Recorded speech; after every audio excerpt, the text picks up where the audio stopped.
so I don't have that bandwidth problems at night, like a lot of people have during the day.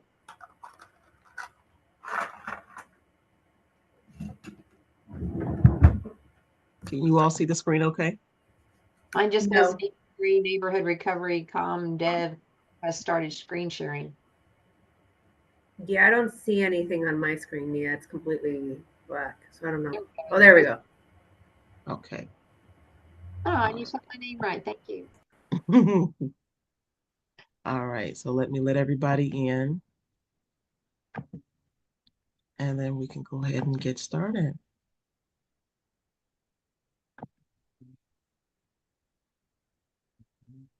All right, here we go. Good afternoon, everyone, and thank you all for joining us for today's A Month of Service presentation of the pros and cons of reverse mortgages. My name is Nia Murray. I am the program coordinator with Neighborhood Recovery Community Development Corporation, and we are one of the partners in the A Month of Service collaboration. Also included is the City of Houston's Department of Neighborhoods, and joining us today, we have Ms. Cecile Carlson. Also, presenting for us today, we have Ms. Sherry Young with the Credit Coalition, who's going to be facilitating and providing you all with the information about reverse mortgages. But also included in our partnership, we have the Harris Central Appraisal District, the Harris County Tax Assessor Collector's Office, the Earl Carl Institute, Lone Star Legal Aid, Houston Volunteer Lawyers, and the Texas Legal Services Center. And collectively, we make up A Month of Service. And for those that don't know, A Month of Service is the collaboration of all of our organizations coming together on a monthly basis and offering a variety of different workshops, resources, and information to the community about community empowerment, the preservation of generational wealth, asset building, and asset protection. We know that there are a lot of underserved communities that are out there, a lot of folks that don't have access to a lot of information that's out there, don't know about different services and resources that are available to them for free or at low cost. So we wanted to try to, make a larger impact and create this collaboration to try to reach as many people as we possibly can, considering we have similar missions, similar goals, and we all service the same community. So we felt like it made sense for us to come together and start doing this. So we started this collaboration several years ago when we were actually out in the community.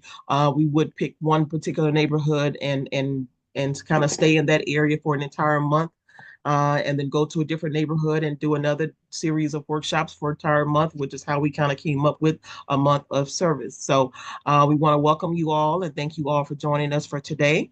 If you are here for the first time, thank you. If you're coming back, welcome back, everybody. I see some names that are in our participation list here that we have not seen in quite some time. So we want to welcome you guys back and tell you all Happy New Year and thank you for being here. Also, please note that the information that we do provide throughout all of our presentations are for educational purposes only. None are to be considered legal advice. However, we do encourage you to reach out to any of our legal service partners if you do find yourself in need of any civil legal assistance. If you are in the need or interested in reverse mortgage, we do encourage you to reach out to certified housing counselors like Ms. Sherry Young, who's going to be providing you guys with a lot of information here today. This is your opportunity to be interactive and engaging. Feel free to type your question into the chat. I'll read it aloud for you. If you would like to unmute yourself at the end of her presenting, or as you have questions, please feel free to raise your hand or unmute yourself and ask the question. We kind of like to have a little open dialogue here. So um, real informal, real kind of laid back. So we want you guys to be really comfortable with asking whatever questions that it is that you may have. However, do keep in mind that we are recording this session and we do broadcast live on our social media platforms. So we do ask that you try to keep your questions to be as general as you possibly can so that you don't divulge any personal detailed information about your particular circumstance. So don't give us your name, addresses, where you live, who you're related to, who passed, or what have you. None of that information, because we don't want that getting out there to, for everybody to have access to. So do keep that in mind. But again, we do want you to be engaging. and do ask questions. If you are joining us on social media, on Facebook or on YouTube, please feel free to type your question into the comment section there, and I'll definitely make sure that it gets addressed aloud at the end as well. So with that being said, we're going to move on into our introductions and get right into the conversation. So we decided to do reverse mortgages. Well, we've done this, for a few years, but things change, processes change, laws, everything gets updated, and we can't possibly keep up with that information. So we do rely on the volunteer efforts of the professionals like Ms. Sherry Young, who does this on an ongoing basis and keeps up with the latest of HUD regulations and things of that nature. So we wanted to make sure that we are having someone here that can provide this information to you that has the most up-to-date knowledge possible about reverse mortgages. We know reverse mortgages get a bad rap sometimes. Sometimes they're not used properly. But again, we're going to kind of get into all of that with you guys. So with that being said, Ms. Cecile, would you like to go ahead and introduce yourself? And then we'll have Ms. Sherry, you introduce yourself and you can get right on into the start of your presentation. Thank you so much, Nia. Good afternoon, everybody. Thank you all so much for being here. My name is Cecile Carlson. I am with the City of Houston Department of Neighborhoods. Like Nia said, we are one of the partners in the A Month of Service collaboration. I'm really happy to be here, and thank you to Sherry for her time. I'm very excited to learn about mortgages, reverse mortgages, and like Nia said, if you guys know anybody who could use this information, any of our workshops, they're all available online. Share this link, invite them next week to participate. You have good information, and it's an opportunity to hear it straight from the experts. So thank you so much. And Sherry, I'll pass it on to you. Well, thank you. Hi, everybody. Nia, thank you. Thank you, team, for allowing me to be here, for inviting me. I'm Sherry Young with the Credit Coalition. I'm the executive director and educator and counselor at the Credit Coalition. We are a HUD-approved housing counseling agency, and we provide free financial homebuyer education classes, post-purchase classes, and our agency offers through me, we offer free of HECM counseling. HECM is the home equity conversion mortgage. That's the reverse mortgage that is backed by FHA. So with that said, as a counselor, there's only a handful of us across Texas. I believe now we're down to 6 agencies in Texas. Now, don't be alarmed. There's still counselors all across the United States, or agencies all across the United States that will counsel folks in Texas. But I only serve Texas. I don't serve anyone outside of our great state of Texas. And when I say I serve as a reverse mortgage counselor, a HECM counselor, I provide the good, the bad, the pretty, and the ugly about the reverse mortgage product. As a HUD certified counselor, we have to retest every 3 years to continue our HECM counseling certification. So folks that teach financial and homebuyer education classes through a HUD-approved housing counseling agencies, those counselors must be certified by HUD. And so they take one certification, and that certification is valid as long as they are employed by a HUD-approved housing counseling agency. They also have to take some continuing education classes throughout their certification time. But if you want to be a HECM counselor, you have to take an additional exam, and you have to retake that exam and recertify every 3 years.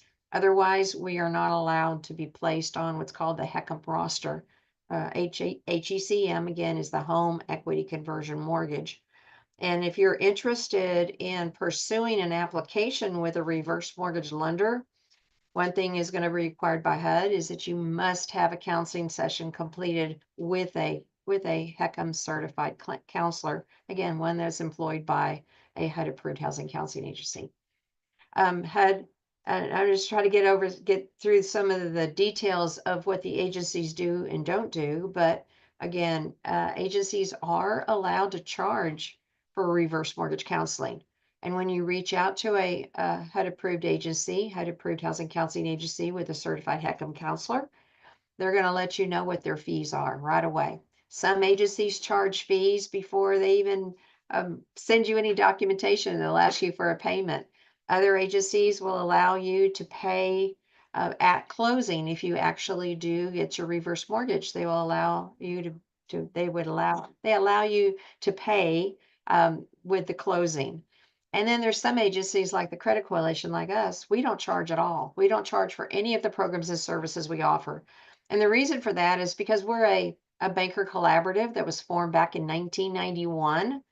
And our partners, our banking partners, contribute to the Credit Coalition to make sure that we are able to provide our services at no cost.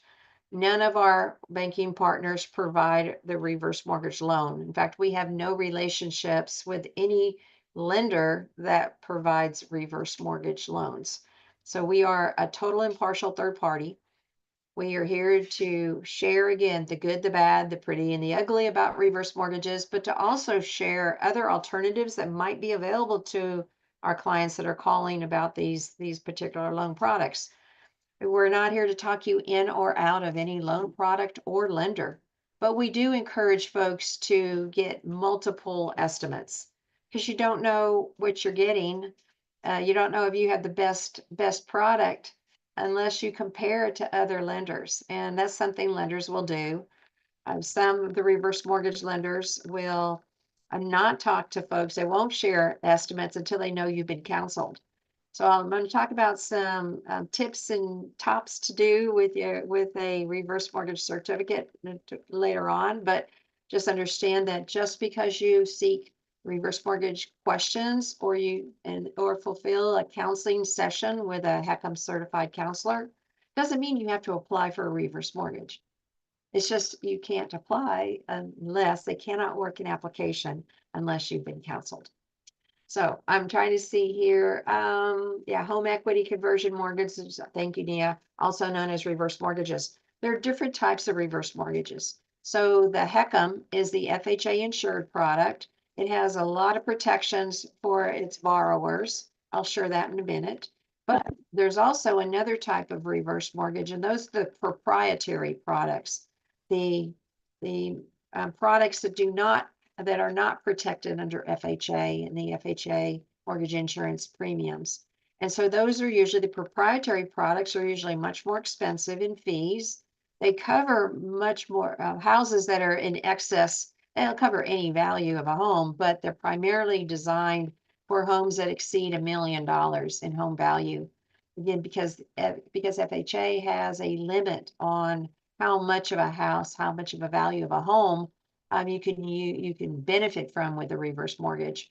So there's a cap on the lending limit. Whereas with a proprietary product, they don't have those high caps. I am not a proprietary counselor. I do not counsel if someone is being presented an estimate from a loan officer on one of the proprietary products, one of the products owned by the lender's firms, or that type of conventional product that's a reverse. I don't counsel those. So I refer folks back to their lender to get the specific lender list for the counselors that are certified to do proprietary products. So we're not going to talk about those today. And this is the most I'm going to talk about them because I am not an expert in that field. And I'll just say this, that each proprietary product has different benefits and pros and different benefits, pros and cons for that particular product. So today we are only talking about the home equity conversion mortgage, the FHA insured product. All right. So as a counselor, well, let me ask this. So usually when I go in public and we're in person in a setting, I always start the class and I ask folks, what do you know about a reverse mortgage? And I don't know, Nia, if you can unmute folks, if they can unmute themselves, if they can type it in. I know it's a little tough trying to type in the chat. Yeah, they can unmute themselves. If you can press your space bar, that'll unmute you, or you can go to your box and put 3 little dots and hit the unmute button. If it gets too rowdy, Nia has the benefit of hitting mute all. So if I'm muted, I'll try to grab and unmute myself real quick. But are there any any burning questions that anybody has, anything, any stories you've heard, anything you want to share with me before we actually get talking about this product?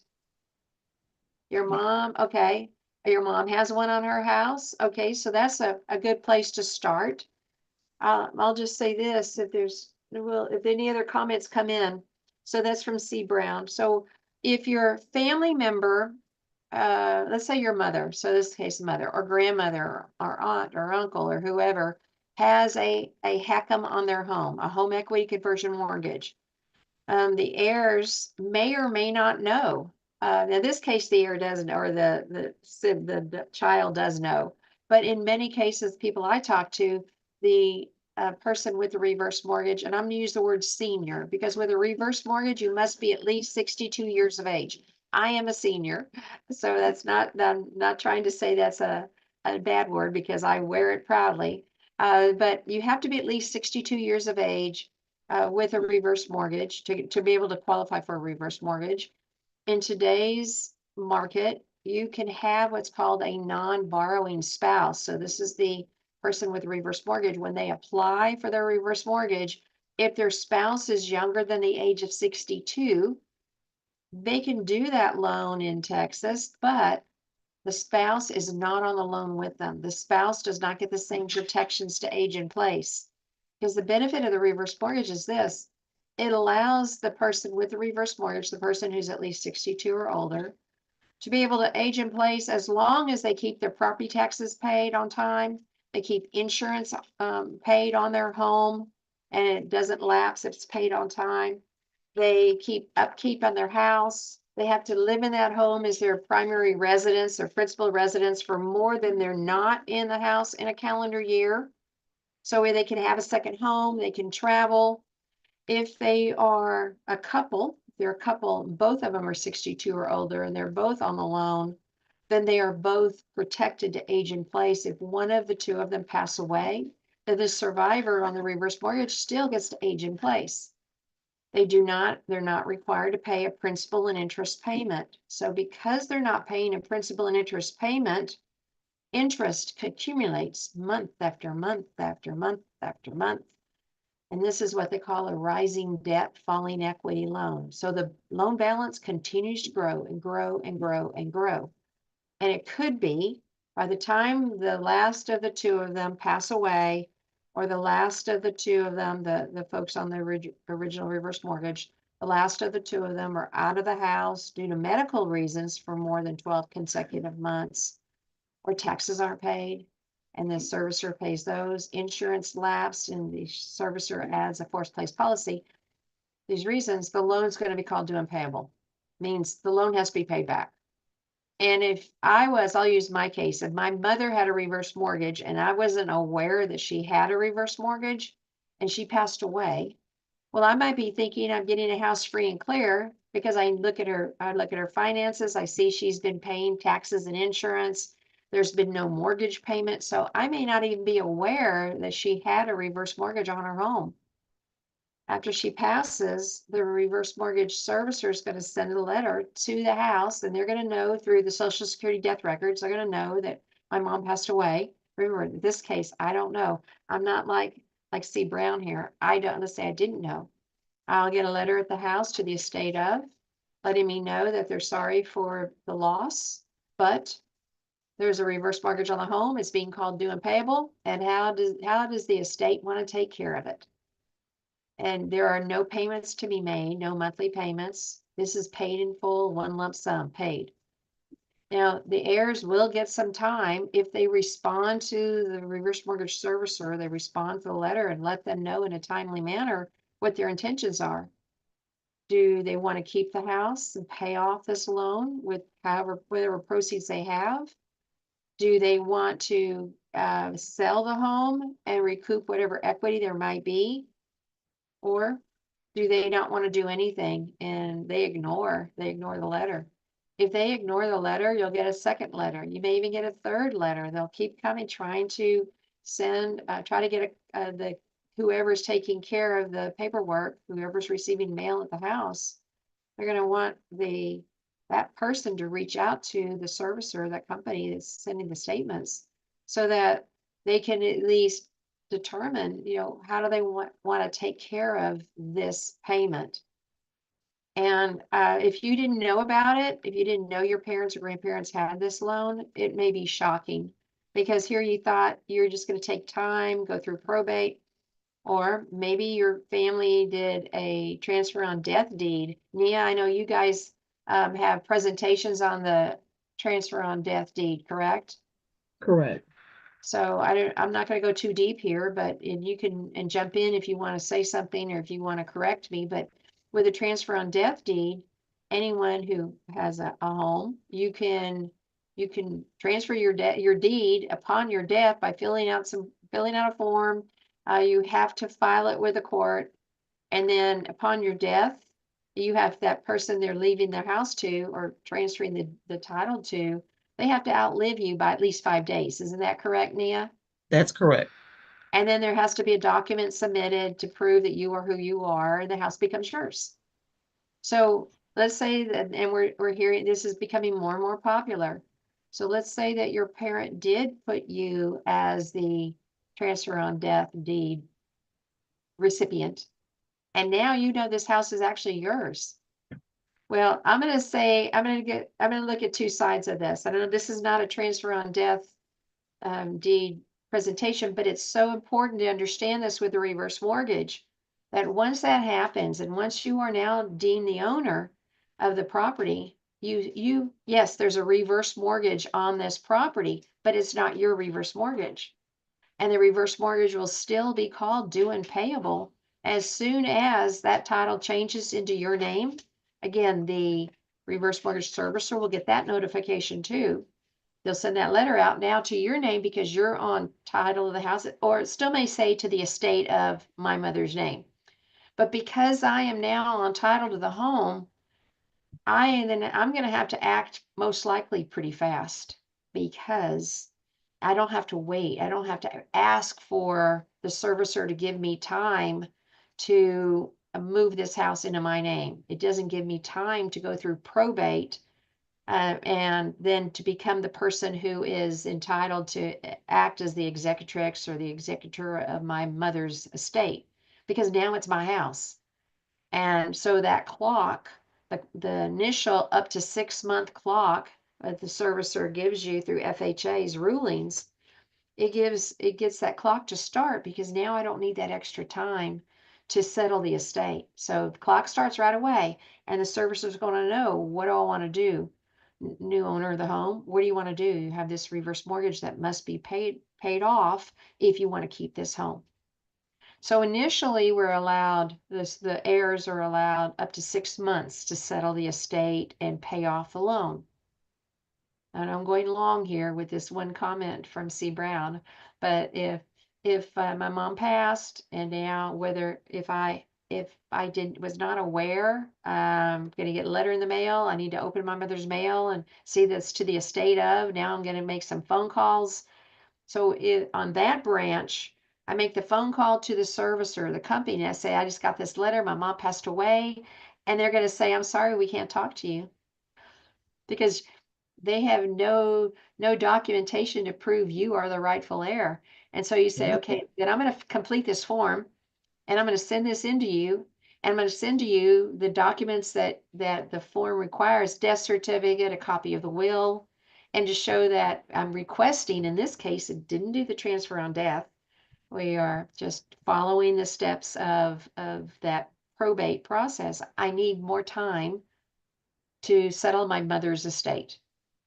And I'm going to request the initial 6 months, and they're going to send the document back and say, okay, we're giving you, up to this particular day to settle the estate and pay off this loan. Whether it's with a new mortgage loan, you're going to borrow to pay off the loan, or cash in your pocket, you're going to pay off the loan, or you're planning on selling the home once you get the authority to sell the property. Again, going through the probate process. All right. I get to month number 5 after my mother's passing.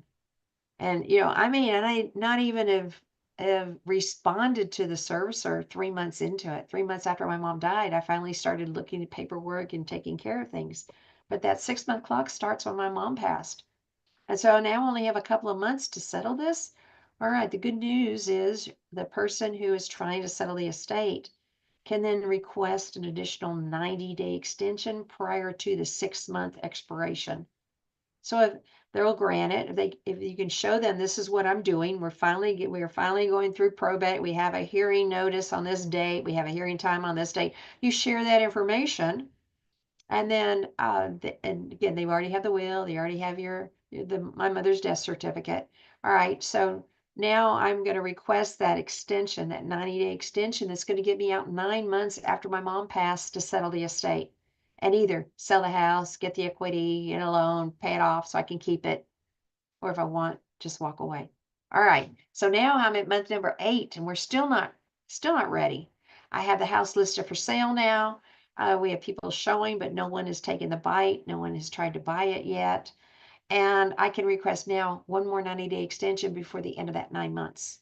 I know I'm giving you lots of numbers here in months, but it's so important to understand you have to act on it, because if you don't, in Texas, it could be if you don't respond to the servicer's letters after your family or whoever you inherited the house from, if there's not a transfer on death deed, if you don't respond to them, they can initiate foreclosure proceedings. They can request an expedited foreclosure through the courts.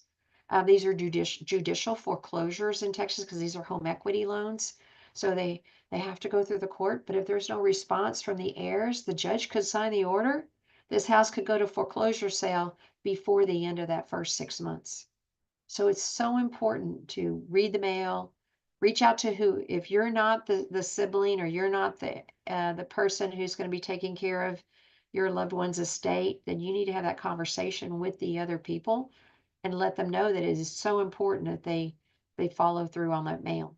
Okay, so back to you can ask for one more extension that gets you out to 12 months from the death of the borrower, the last of the 2 borrowers. And a lot of people think they have a year. They hear, oh, I have a year to take care of this. No, you don't. You have to request to have permission to take it out a full year. And some people say, well, the servicer won't talk to me, because I don't have the appropriate paperwork. That's right, they won't.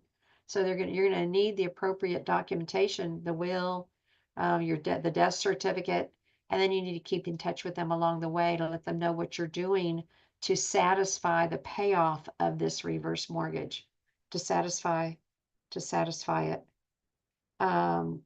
Okay, so back to the deed.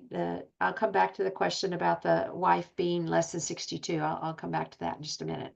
All right, so back to if it was a transfer on death, that clock starts immediately because on day number 6, possibly, or 7, this house is now yours, or whoever the deed on death has been granted to, transfer on death. And now your clock begins right away because now you do have the ability to sign documents to sell that property. And even though you're not on the loan, because you submit the documentation to show you are now on title to that property, most likely the servicer will talk to you and they will share with you what needs to be done. So when it comes time to pay off the reverse mortgage loan, you or your the heirs, are only responsible for paying off the smaller of these 2 numbers. Either the new appraised value of the home at the time of payoff, the new appraised value, FHA appraisal, not what your realtor friend told you, not what you think the house would sell for, not what the another loan officer thought that you could get a loan for. No, it's an actual FHA appraised value. And those appraisals, once they are issued, are valid for 6 months. So that whatever that value is, and or the actual loan amount, whichever is less. So there's no deficiency judgments with these. If my mama had the loan for a long time, there may not be any equity. I may be upside down, or that loan might be upside down, means that my mother owed more on the loan that she could sell her house for. And in that case, the heirs are only responsible for the smaller of the 2, the house, the home, and the value. In that case, the home value. They could just sign the house over. They make it sound like it's so easy. They could sign it over in a deed in lieu of foreclosure. Those take about, they say no less than 90 days. I've seen them no less than 9 months. So there's time, there's a time limit there. There's work you had to do with the deed in lieu of foreclosure. The family must keep taxes paid on the home. They have to keep insurance active on the house, upkeep. They have to mow the yard because the servicer is going to send someone by once a month to take a picture and make sure it looks like the house is being kept. So again, time is of the essence with these. They're not going to foreclose on you tomorrow, but they could foreclose if you don't answer. If you don't answer, they could request an expedited foreclosure, and that house, even if there's equity in the home, the house could be foreclosed on in short of 6 months. All right. So again, important is to understand that the payoff time for the reverse. A person's going to have to pay that loan off in order to keep the house. Again, for the lesser of the two, the home value or the new appraised value.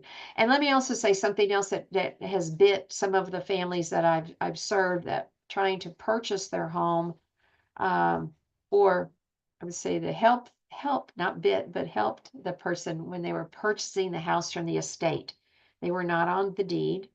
And so when mom, uncle, grandpa passed, then they became the executor, or they bought it from the estate. They were trying to buy the house from the estate. We've had a couple of our families reach out to us after their family had passed with the HECM, and they were able to buy the house from the estate since they were first-time buyers, and they were able to use the city of Houston or whatever entity service across the state of Texas, but I'll just use the city of Houston most recently. They were able to buy that home using the city of Houston down payment assistance dollars because they weren't a homeowner at the time. They were considered a first-time home buyer, and they hadn't owned a home in the past 3 years. They hadn't had a property in their own name. And they were able to use the benefit of the City of Houston Down Payment Assistance Program because they were fortunate that their family kept the house up. It had a good roof. It didn't have any peeling paint, didn't need any work. It met the City of Houston's Down Payment Assistance Program requirements. And they did too. They met the income requirements, and they qualified for a mortgage loan to buy the house from the estate. So that again, that couldn't happen if you were already on deed because you're already the owner. And in that case, you would most likely have to, I'm not a lender, but you'd probably have to qualify or apply for some type of home equity product, which you could do, but you are not going to be able to use the down payment assistance programs to offset closing costs and down payment if you were already on title. So there's pros and cons of both. Just say that if your family has, if you know someone in your family that has a reverse mortgage, then just understand that what's going to happen if maybe they don't want to talk to you about it. But the good thing about NIA and you guys offering this, at least you're letting this in this month of service, at least you're letting folks know that at least about what the reverse mortgage does. So if this does happen to you in the future, and you were the person that's surprised you weren't aware that whoever you inherited this house from had a reverse mortgage, at least you know a little bit about it. And I hope that you won't panic. Again, communication is the key, and having your documents in place is the true key there. Okay. Okay, so let's see. I've seen commercials and talk most negatively. It clouded you, can get your house swindled. Okay, I'll just say this about the reverse. This is an FHA insured loan. The lenders that provide these loan products, they have to be approved to do it. You know, they're an FHA lender.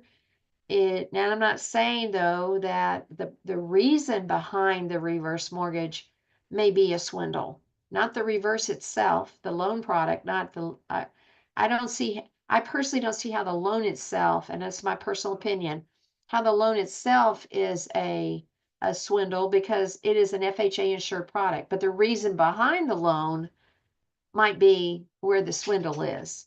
And I have worked with folks that have called me and said a particular contractor has reached out to them. They're going to they're going to put solar panels on their roof, and they get new windows and get a new HVAC system or a hot water heater system installed.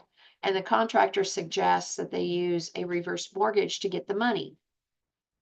Well, you know, that's your business on how you want to pull down your funds, how you want to have access to the funds. And no one with the reverse mortgage, no one's going to be standing over you saying, are you sure you want to spend your money that way? No, they're not. So that's the purpose of talking to the reverse mortgage counselor. And the reverse mortgage counselor is going to talk to you about, again, the good, the bad, the pretty and ugly, and other alternatives. But I'll just say this as a counselor, as a HECM counselor, I'm on a need to know basis. I ask the questions. Is anybody pushing this product? Is anybody asking you to get this loan product so that they can get paid for something? Or, and I don't mean to say this about the kids, but I have had quite a few of my families tell me, my reverse mortgage counseling clients tell me, my granddaughter needs X, my grandson needs X, my daughter needs this. If I could only get this money, I can buy them a car and they can get out of a terrible relationship that they're in. I have heard so many stories on why people want to get the reverse mortgage. It's not my place to talk you in or out of the applicant in or out of that loan product. But my place is to try to find, okay, if that's what you're doing, let's see if we can find another alternative that's not as costly, because these loans are very expensive. They are heavy in fees, and those fees are charged on day one. And there's certain fees that that might be negotiable, and certain fees are going to be the same no matter who you talk to them on the day you talk to them. So I'll talk about that in a little bit. But back to the swindle. I haven't seen the swindle in the lender so much, the loan product, because the loan product is an FHA insured loan product. But that doesn't mean that some lenders won't call down a list and try to solicit business and maybe try to talk you into a loan product that you had no intentions of applying for. But now that you see, oh, I've got $1.22 coming my way, well, I'll apply for this and I'll pay 12,000 in fees and roll those fees in my loan. That could happen, yes. But just know that the product itself is an FHA insured loan. Are there not so great people that might be a lender, might be an appraiser, might be a housing counselor, might be a person that works at the grocery store? Sure. There are people that have ulterior motives and things that they do, yes. But that's where you, as an informed consumer, need to ask questions and not just, pull my hand over my eyes and say, I don't want to see, I don't want to think, just tell me what to do. That's why FHA requires that all applicants receive counseling from a HECM certified HUD approved housing counseling agency. And they are very strict on what we must cover in our counseling sessions. I want to say the family members also could be those same people. So be careful of that as well. It's not just those, the appraisal, the lender, the whoever. It's sometimes those family members as well that'll try to get you to get reverse mortgages because, Yep. So They just need be careful there too. Be They need careful there.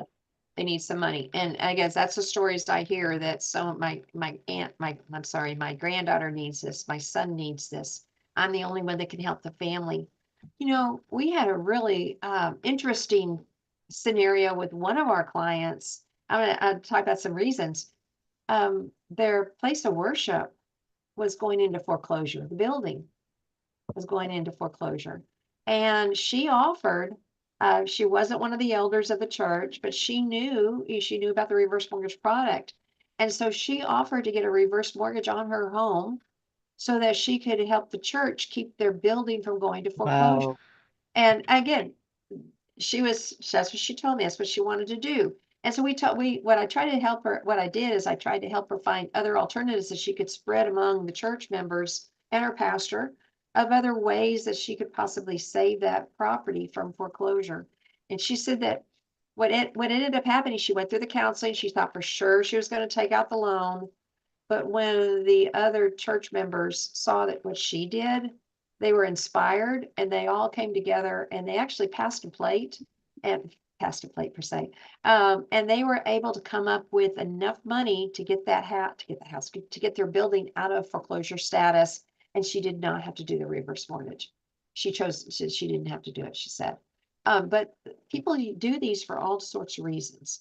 And as long as you are not trying to commit fraud, no one's going to stop you from doing this reverse mortgage loan. Now, you might not qualify for it. There may not be enough money there for you that makes it beneficial. But again, no one's going to tell you, no, don't do this money. Don't do this loan because you're in control of your spending. All right, let's see. You spoke to a mutual of Omaha last December who does reverse mortgages, and Texas will not allow the underage spouse younger than 62 be on the loan at all. You're not on the loan. You're correct. You will not be allowed to be on younger than 62 cannot be on the loan. That's called a non-borrowing spouse. But go ahead. So in that scenario, if you've got a married couple that have a home, spouse number one is 65 or 62, 63. Spouse number two is 58, but they both own the house.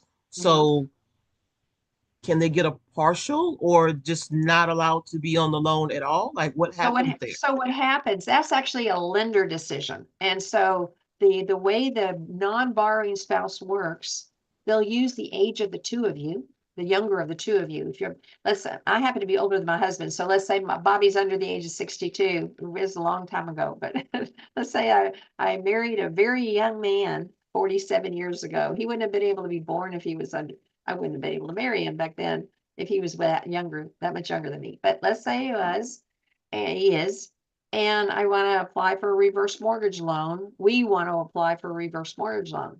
Most lenders in Texas, this is most lenders in Texas will not provide a reverse mortgage loan, won't take an application when there is a non-borrowing spouse, because the younger spouse under the age of 62 cannot be on a loan, but the younger spouse has protections. Now, after 2014, the younger spouse actually has protections, and that is, they're limited, but let's say I'm the older spouse and my husband is on he's as a non-borrowing spouse on my reverse mortgage loan. He will now, if once I pass, he will be able to age in place unless the taxes or insurance lapse.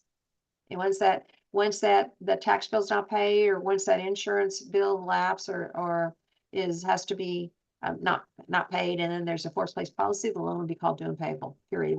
They won't let him catch up. I won't let him make payments to catch up that what the servicer paid on his behalf. If there was money left in the line of credit when I died, he doesn't get to touch it. It just stayed in the equity of my house. He doesn't get to draw those funds.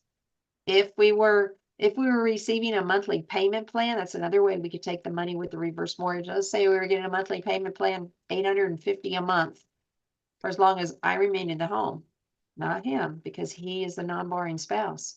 And if we were relying, and he and I were relying on that 850, got to make it up a number here, but if we took a 10-year plan, TENURE, a 10-year payment plan where the money's going to come for as long as I remain in the home, and that money now stops because I died, he may not be able to keep this house. He may not be able to afford it. He's lost my Social Security award, maybe my pension.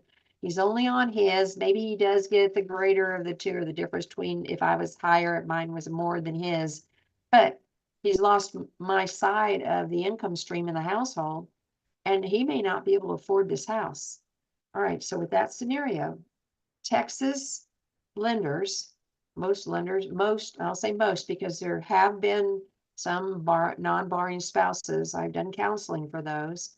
They use the age of the younger of the two of you, but the only person on the loan is going to be the older person, 62 or older. If that's the case, in Texas, there's been so much bad press about this equity stripping loan throughout the years, and our Texas legislature keeps adding more and more items to protect us from ourselves. I'll talk about one of those items in a moment, but most lenders in Texas will not do a loan, will not offer a reverse mortgage loan at this time with a non-borrowing spouse. They just don't want to do it, even though there are protections for the spouse to age in place. The equity continues, the loan balance continues to grow, the equity continues to drop. And it could be that if I passed first, my husband wouldn't be able to keep up with this house anyway. He wouldn't be able to pay the taxes and insurance on his own. And there may not be enough equity for him to move forward with, because again, they use the smaller of our two. Yes, they do use their birthday, but the loan's in my name. And so, yes, if you're less than 62, most lenders in Texas won't even take that application, but there have been some.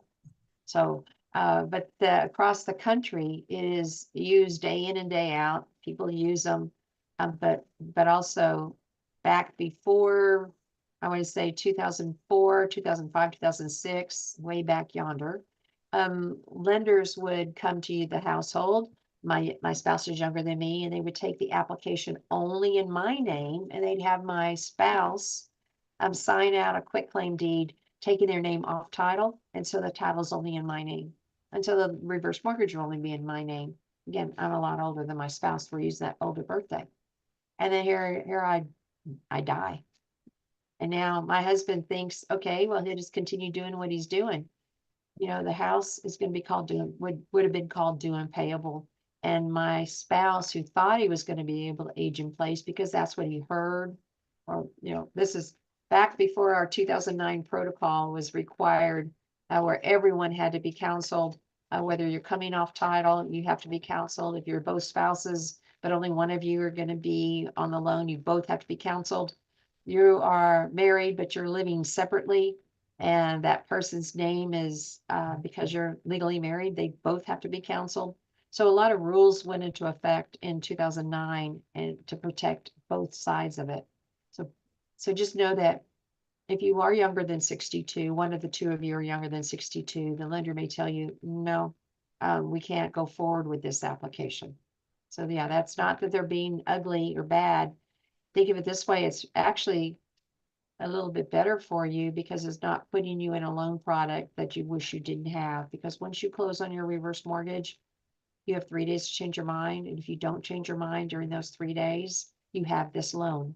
And the only way to pay off this loan is to maybe sell your house or open your pockets and pay it off. And again, this is a rising debt, falling equity loan. The balance continues to grow, month after month after month after month. And it could be really ugly for someone in the future. You just brought up about doing the quick claim deed. Was that you that had told the story that that there was a lady that had a house prior to her getting married, but she was younger than the husband, and she did the quick claim deed so that the husband can get the reverse mortgage, and then he died. So she lost her house that she had that was hers before they married because he died owing the reverse mortgage. Was that No, you? no, mm-mm. I've Okay. had So a lot of horror stories, but I've never had that one. And yeah, today, you know, they won't do that now. But I have had a happy story. I'm gonna throw another way on this.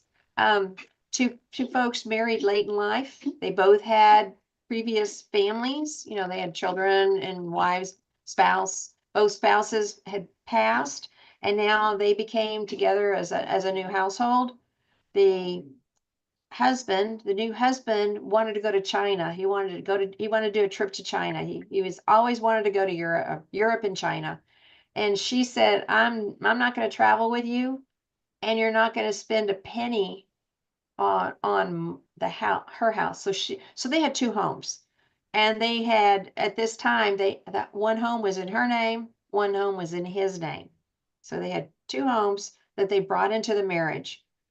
She ended up moving into the house. You know, she's married, so she moved into the house with her new husband. And she told the new husband, because they had to decide which one were they going to do the reverse mortgage on.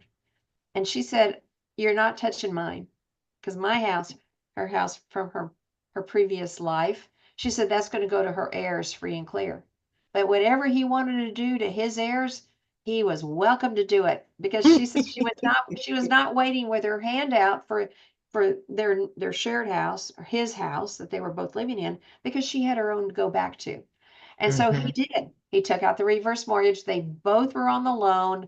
They're both on title to the new house, or to his house. They're both now on title to his house. And she said, look, I don't care. I guess in this case, it had been, well, she wasn't dead yet. So, but she said what she would do is if he passed, she's going to go ahead and just, keep the reverse mortgage for as long as she could. But ultimately, the position was that that house would eventually go to his heirs. And if she did decide to move out and go back to her original home, they both knew that this reverse mortgage would be called due and payable. And Mhm. at that time, it would have been sold. And if there was any equity, she said it was going to go to the heirs, and they got that in writing and put that in stone. So I guess that would be a happy story or a not so bad story. But today, we heard lots of horror stories back in the early days, and whenever I would see certain people out in public, especially our Congress people or the state representatives, they would always say, "Oh, you're the one doing those nasty reverse mortgage loans." I said, "No, no, no. I'm a counselor. I cover the good, the bad, the pretty, and the ugly to make sure people understand what they're getting themselves into." But like you said, sometimes it's that family or that good friend or some other reason is pushing that person towards applying for the reverse. And no matter what I say, no matter how long we spend together, you're going to make your own decision. And my place, again, as the counselor, is just to make sure you understand that you have possibly some options and there may be something better for you out there than the heck 'em without telling you don't do it. Mhm. Okay, you co-own with my ex, he's over 62 and I'm not. Can we do a reverse mortgage? Most likely, if you're in Texas, the lender is not going to take your application if you co-own. And plus, yeah, I'll just say another way. If you were 62 or older, you can be on a reverse mortgage with your friend you co-own, or you're planning on co-owning. Maybe right now, let's say my brother and I, my husband's gone and we have this house and my brother's going to live here with me until he passes. We're going to be living together as brother and sister, but as older adults, we're going to live together and take care of each other. And we get a reverse mortgage on this house. Yes, we can get a reverse mortgage on this house and not be married. We're just two people getting a reverse mortgage where, again, it's going to be very important to understand how we take title, because if he dies first, and again, I'm not here to tell you how to take title to your home, but if he dies first and I don't have the right of survivorship, then his 50% is going to go to his heirs. Sure. But if we have a reverse mortgage, it doesn't matter because reverse mortgage is still in the house. We don't split it in half. Now, I might be told I have to sell because I can't buy my heirs out. I'm going down the road here. And in that case, if I have to sell, if I sell to buy my heirs out or to pay my brother's heirs off, there may not be a lot of equity. And because that rising debt, and now we sell the house and as we split the proceeds, I get my $1.22 and they get their $1.22. There may not be enough for me to move on. That could be really ugly. And of course, not only are my brother's heirs, really upset. Hey, their dad, their brother, whoever they were, his heirs, that adult made a conscious decision on what they wanted to do. And that's what I have to sometimes remind the children, the heirs, that, I don't know your parents. I wasn't their counselor, but they were counseled and they made a conscious decision on what they wanted to do. I'll give this a story where I was at a counseling session with a family and they wanted their 9 children to be present along with, and again, at the counseling session, whoever the person who's being counseled, anybody interested in the reverse mortgage application, we recommend get anybody you want, anybody except the loan officer. I'm not there to talk to the loan officer. So they had their nine kids and some grandkids and some spouses around the room. And I might have told you this story, Mia, but they put me in a chair in the middle of the pot. I felt like they were gonna, touch me. You're in. Intervention. Yeah, it was like an intervention. Yeah. And I was the one being interventioned. And the kids were so upset. They did not want their parents getting a reverse mortgage. And so ultimately, why are you doing this to my parents? I said, I'm not doing anything. And the parents just sat there real quiet. And I finally just told the parents, look, I'm here to see you two. You can have anybody you want, but I'm not here to address their concerns. I'm here to address your concerns. I'll answer their questions, but I'm not here. I'm not the bad guy here. I'm trying to help, and let everybody understand. And so the parents said, okay, what are some other options we have, the parents? And I said, well, is there anybody else that can help you make your house payment? Do you know anyone, talking directly to the parents? Do you know anyone else that can help you with your utilities? Do you know anyone else that can come up with the money to help you do what you were wanting to do without saying what they wanted to do? And and, With and the they 9 children sitting around, huh? nine So children, if nine children any one sitting of you around. 9 can help out No, anytime. not one of them said, "I'll help you, mom. I'll help you, mom. I'll help you, dad." Not one of them said that. And so the parents dismissed. They said, "Okay, Sherry, you can go. Let's walk you out to your car so nothing happens to you." I'm thinking, "Geez." So we didn't complete the counseling session, and they called me back about a month later and said, "Okay, can you please come back? We have 3 of our kids here, and they want to hear it, and they're probably going to end up. The 3 kids are going to help us get out of this situation we're in." Without, but the parents did not want the children to know they were in this, according to the parents, did not want their children to know they were in this financial dilemma. And Mhm. and so, after I was the one in the mush pot, at least it got the family to start talking. And I never came out and said, "Will you, will you, will you, will you?" But I mean, I was thinking it. I was thinking it just straight on because again, the parents would have to let them know. And the parents confessed that we didn't tell our kids that we were in this financial dilemma. And I wasn't Mhm. going to tell the kids that they were in a financial, so can anyone help you do what, anybody else can come with the funds to help you do whatever you want to do. So maybe it was a trip to China they wanted to do. It doesn't necessarily mean they were in financial arrears, but apparently they didn't let the kids know. So ultimately they figured it out themselves. They didn't do the reverse mortgage. They did get the kids to come forward and help do what they needed to do. But that was a lot for the parents to let the kids know that they needed some help. You know, Mhm. a lot of us, we keep our finances straight to our, underneath our shirt. We don't tell, we don't share. And in some households, the even the spouses don't share. One person handles the expenses and handles the payments and handles the money coming in. And even, if that's your situation or someone with that situation, the good thing about the reverse mortgage application, both parties have to participate in the counseling.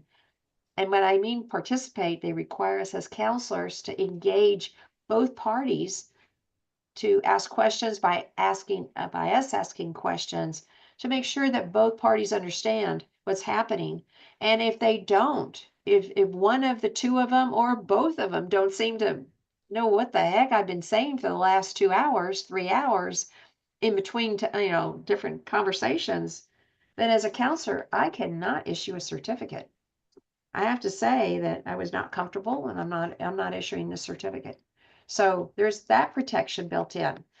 Can someone bluff?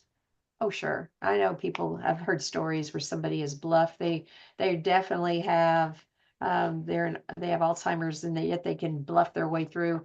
I haven't seen that because usually if I'm with someone, I've had family members with cognitive decline and usually you can tell if the same story is being told multiple times, or if you ask something and their short-term memory is not active, usually someone can tell that. But our place as a counselor is not to be rude and say, "Well, I'm sorry, we're not going to give this certificate." We cannot issue a certificate if the person is not um, answering back and being able to repeat some of the things we ask them to share with us. Mhm. There were a couple of questions in the chat before that last one that you just asked. Okay. Let me go back here. Let's see. If both spouses are on the loan and no plans to leave homestead to anyone after both are deceased, will the lender automatically get the home? There's nothing automatic. So what happens is they will try to first reach out to the estate of, so letters will come. And if there's been no will, there's no heir, yeah, if there's no response, the lender will be required to file for an expedited foreclosure. And then they'll prove to the court, here are the days we sent. People are knocking on the door. They left a note on the door. There's been no response. The grass is growing. We look through the windows and there's skeletons of cats and dogs in there. Not that bad, but there's just no sign of anybody in the house. Well, then the judge may issue the order to allow the foreclosure to happen, but it's not done quickly. There's going to be some time, but ultimately they could foreclose. And if they foreclose, then the house, goes through the foreclosure process, and FHA, unless somebody on the courthouse steps buys it at the foreclosure sale, it goes back to FHA. So it'll become there then in a, I don't know how long it's going to take, but sometime there'll be a piece of paper in the window showing that this is a HUD foreclosure, and eventually be posted for foreclosure sale through HUD. Does that answer that one? That's that one. It Another one. Okay, so one more time. It gives heirs, because maybe they didn't have a blood relative. Maybe it's the person next door that they told them, hey, when I pass away, you mow my yard for the last 10 years, you can have my house. Well, then it'll be up to that person to go in front of the court and say, to act on, this person, my neighbor died without a will, but this is what I have from them. They said this house could be mine. What they may not realize is there's a reverse mortgage on the property, and eventually that loan will have to be paid in full. So whoever ends up getting that house will have to take care of that, or the house will go to foreclosure if they don't within that time frame. Okay, go ahead.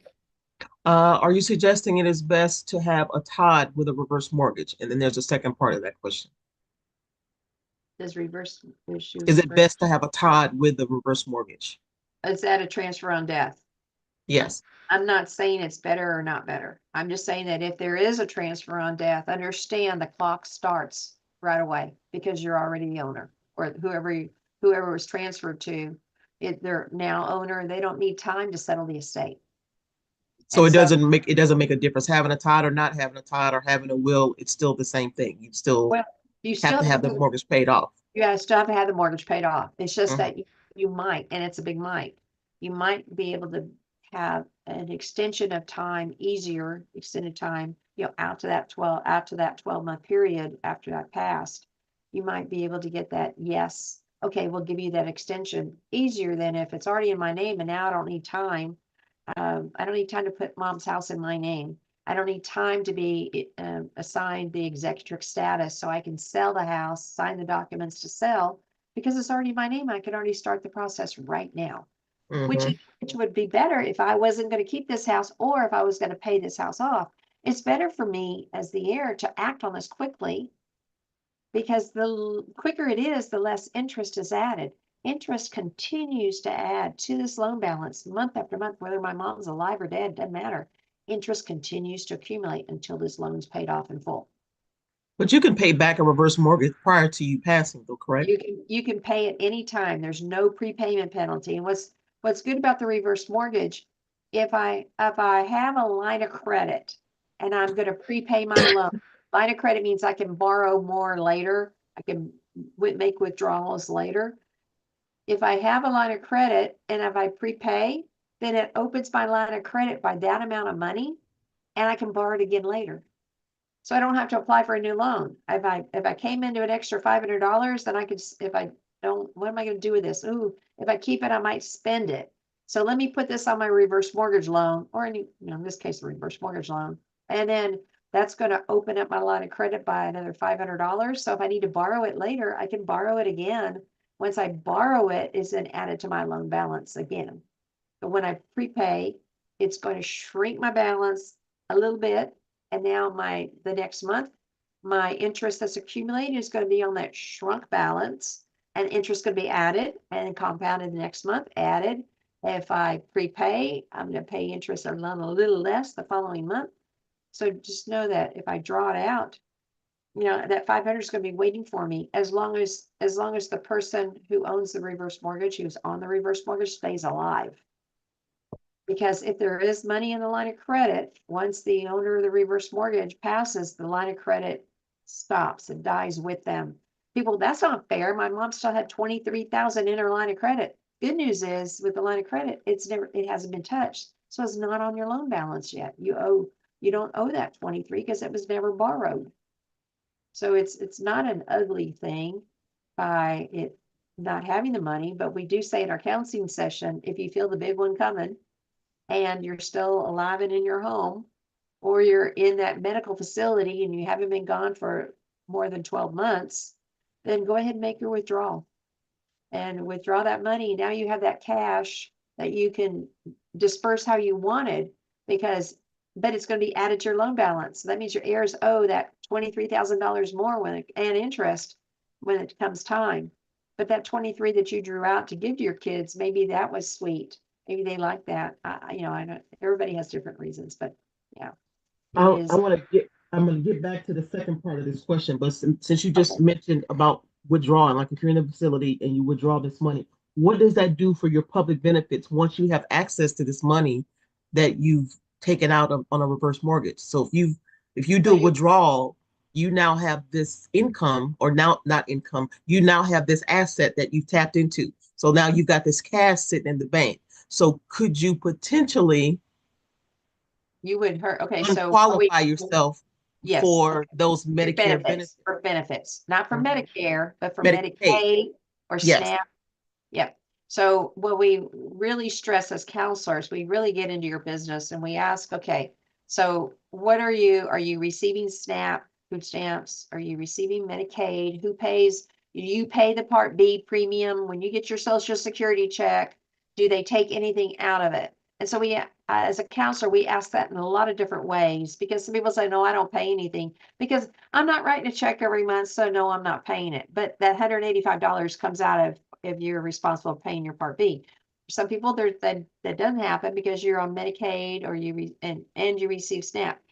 If you withdraw the funds from your reverse mortgage loan in your line of credit, and I get this, people say, well, I want, I have $30,000 waiting for me. So I'll take that 30,000 and put it in the bank, or I'll take that 30,000 and I'm going to give it to my daughter. Because that money has been borrowed funds, and I don't know behind the scenes. I've been doing this since 2001, and I don't really know. I couldn't tell you. This is how Social Security knows you withdrew that money, and they're going to ask you for bank statements to prove, or SNAP or whatever benefits. They're going to ask to see your flow of money. And if it shows that I was able to receive this loan from my reverse mortgage lender, this reverse mortgage product, and I don't have receipts where I spent it, not just give it to my kid, but I don't have receipts where I show I actually spent it in the month I received it, I would most likely have to reapply for my extra benefits. I have to reapply for those because I'd be kicked off, because I don't need the benefits anymore because I had access You to have this the cash. cash. Hmm. But what you can do with the reverse mortgage is take it out in pieces. Take it out, so whatever you take out for that month, you withdraw. In Texas, you have to make your request in writing. They do not give us a debit card. They do not give us a checkbook. In Texas, you actually have to fill out a form and submit it to your servicer to request the funds. Once they receive the form, they have up to 5 business days to release the money to you.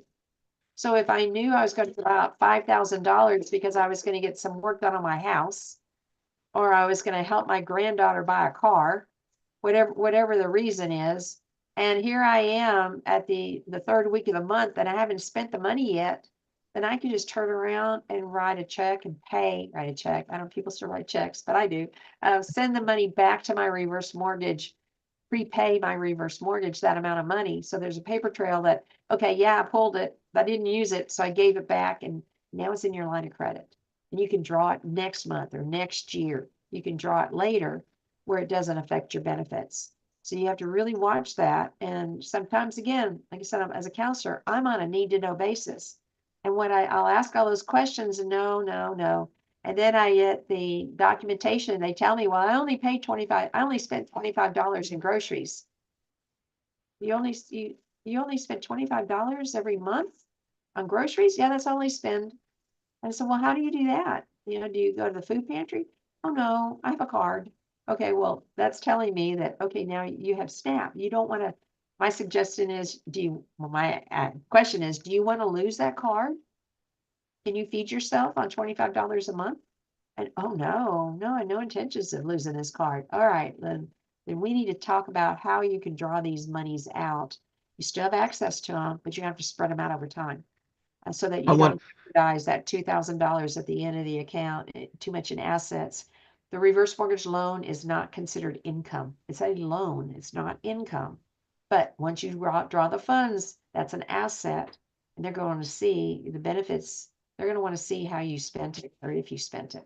And sending it to my daughter is not considered spending it. All right. So because they're going to now assume that you still have access to it with her. you still have access. Now, I've seen other folks tell me I borrowed from my daughter, $15,000. It went, and I've seen them where they go this far. They say, okay, what was the 15 for? I put a roof on my house, whatever. And so I'm going to pay her back. All right. Well, they're going to see, they're going to, well, let's see how you borrowed that from your daughter. They're going to want to see the bank statement from your daughter. And I've seen them go down into these weeds. Let's see the document that shows it came from your daughter's account into your account, and then from your account to pay for the roof. And so, okay, you borrowed those funds, and something's going to be from your daughter, a statement saying, Mom, you're paying me back in, so many days and so many years, you're going to pay me back this amount of money. It wasn't a gift. All right. Well, in that case, I have the documentation that shows that I withdrew this money and I gave it to my daughter to pay off the loan that I borrowed from her on this day with this document. So that could substantiate it because there's a paper trail, but most people don't keep paper trails. And if they do, you're not putting a paper trail that was backdated last year. No, they want to see the paperwork. So they're very, they understand how people try to get around this. That's all I gotta say. And the folks that deal with the public benefits, they've seen it all. And you might be reapplying for your public benefits, which could be a real hardship for you. I just wanted to make that point because I wanted to make sure people were aware of that. So, That's a um, big, and no matter how much somebody thinks they can get around it, it could come back and bite you. And when you are if you're committing fraud, if you are doing something that they consider a fraudulent activity, not telling the truth, they can call this loan due and payable, even if your taxes and insurance are current. FHA is really strict on this. These loans are designed to help you age in place, or the person 62 or older, age in place, not to help you provide funds to a third party for the sake of trying to disguise the money. okay. So the other part of that question that I asked is, does the reverse mortgage or mortgage issuer furnish us with all the information on the loan at the death automatically if you have a tithe? Mm-mm. No. No, you're still going to have to submit the appropriate documentation to request the information. And I know that because the transfer on deaths deeds are new for Texas since last year, right? Nia, did we start doing those last year? It's more like Or 2017, 2018, somewhere oh, around in there. So it was a couple of years before COVID. okay, so sorry. It's just been active in my brain recently. It just seems Yeah. so maybe that's since COVID. So anyway, going back to this, you're going to have to prove, you're going to show them the title. You're going to show them that information. You're going to have to prove who you are, that you are you. And then they will share the appropriate paperwork. But I tell you, it's tough. It's going to take some time to get those documents. But the good news is at least you'll be able to get a payoff. You'll be able to understand what this money. Let me throw this out also. As soon as I passed away, if I was the last one on the reverse mortgage, the statements stop. They don't send statements. And so they don't have to send statements any longer. And so to try to get the payoffs are only good for so long.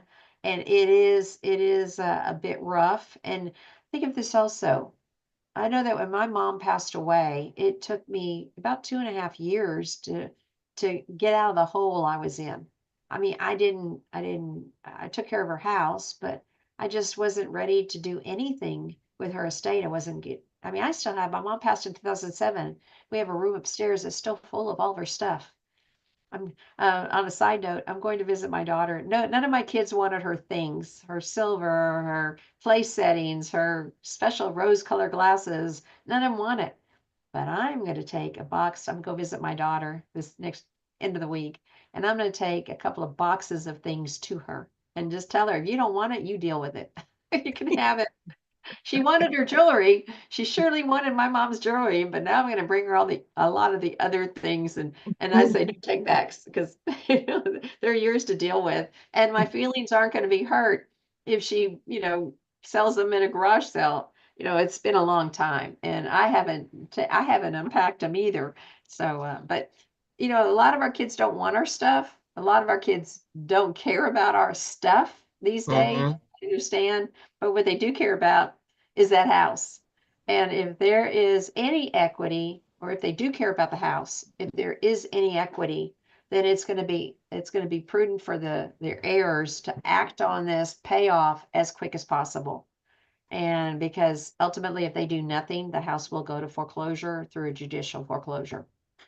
And the other part of that question, they had asked about if the lender, their issue gives you like an appraised value or the amount of the loan. The loan information, yeah, is what you just explained, but the appraised value, that has nothing that will not come from the lender. You'd have to get your own appraisal done Well, to find out no, what your house is worth. but usually what happens is FHA will order upon the death, they'll order an appraisal. And What so can they share that with them though?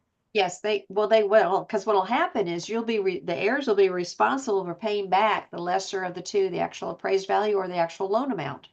And if you're trying to, you need to find out. So they ask you, talk to your real estate professionals, find out what the houses in your area are selling for. And then you come back to if you want to sell the house, if the balance is higher than what you can sell the house for, sure, they'll accept that, but you have to have permission from FHA. So you'll Mhm. submit the document, you'll submit what the agent or what your real estate professional is telling you, this is what the house could sell for in this community. It's less than the balance.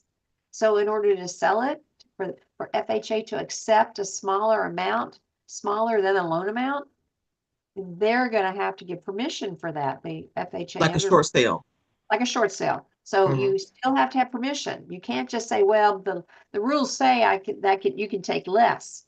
FHA will tell you what they'll take, and they'll actually take 95% of the appraised value or of the loan amount, whichever is less. And so if it's 95% of the sale of the appraised value of the home, you're selling it for 95% of the value. That's to build in so that you don't have to write a check at closing. You're not expected to write any check at closing, but you have to have permission from FHA for them to accept the sale or accept the payoff less than the amount owed. So it's not just, okay, my house, they tell me my mama owes 239,000. I have someone that tells me my mama's house is worth 73,000. We'll sell it for 73. No, you have to have permission from FHA to accept the smaller of the two. Go ahead, Nia, you froze. I don't know if you froze. Did I freeze too? Does anybody hear me? Hello. I don't know if anybody can unmute themselves. Am I only talking to myself? Can someone put in chat if y'all hear me?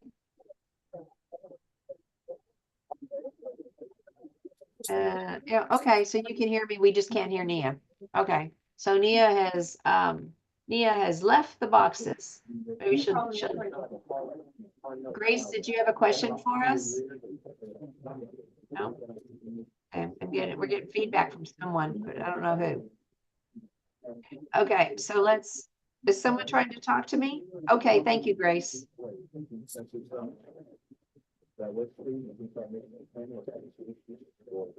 Grace, is someone trying to talk to us from your box? No, can you hear me? I hear you. Yes, ma'am. I hear you. Yes, yeah, she was freezed. Okay, Okay, so now let she's me. back. I was on mute. I'm gonna mute back again. Okay, I thank you. didn't know I can speak. I didn't know I can speak I'm on sorry, this. my power went out. Okay. Oh, no. Wow. Yeah. I'm glad you're okay. Okay, so let me see back here. Mutual Omaha spoke to us about the protection of the non-borrowing spouse in Texas, but advised no, cannot do it. Yeah. Most lenders won't, but you might find one that will. And I would And not, I can't recommend it. I can't tell you to do it or not do it, but I would say be real cautious because again, they use the age of the younger of the two of you, and you'll get a lot less money. No one of the requirements of keeping up roots, making sure the borrowers keep homeowners insurance on the home. What happens if you do not get homeowners insurance?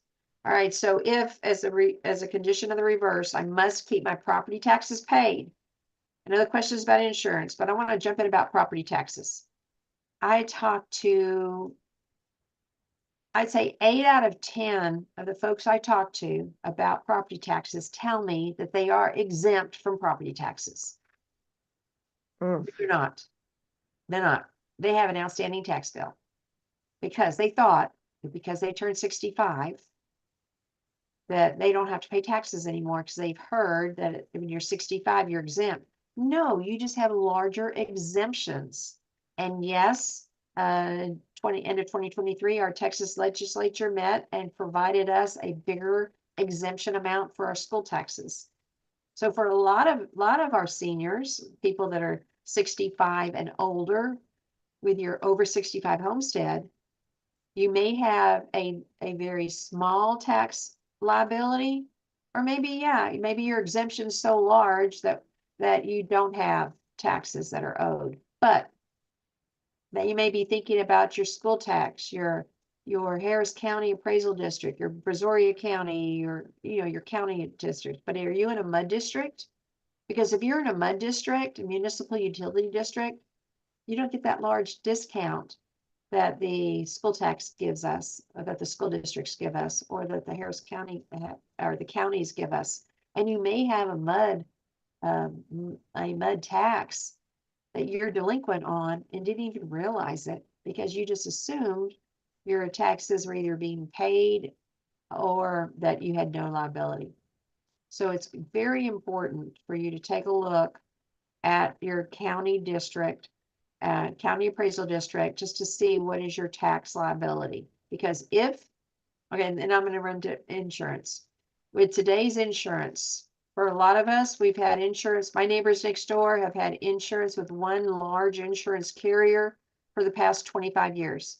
My husband and I have lived here now over 30 years in our house, but actually we've lived here 40 years in our house, so over 30. So last November, we've been here 40 years. We're fortunate that every year when our insurance time to renew, I just hold my breath now and I wonder, are we going to be canceled? But my neighbor next door was canceled after 25 years of living there. He was canceled. If he would have had a reverse mortgage, he would have had to get insurance right away. So insurance canceled on this day, new policy begins tomorrow. If he didn't find insurance on the day after the cancellation to cover him, no lapse, we didn't find that, or if his insurance lapsed at all, as soon as the servicer determines, FHA reverse mortgage servicer, the company you get your statements from, as soon as that servicer realizes or is told that you no longer have insurance on your home, they're going to immediately place, it's called a forced place policy. The forced place policy is going to be active, effective the day after your insurance lapsed. And it's going to be a very expensive policy, and it only covers your loan amount. Doesn't cover your contents. It doesn't cover rebuilding your house back to where it was. It covers the loan amount only, and it's very expensive. You'll get a notification in the mail saying it's come to our attention that your insurance has lapsed. We have placed you have something running in the background. I can hear that. Well, I don't know what we're hearing back there, but I'm gonna mute you, okay? Sorry. No, that didn't work. Okay, there you go. They're gonna place that forced place policy and they'll send you a letter saying effective this day, we determined that your insurance had lapsed. Here's this policy.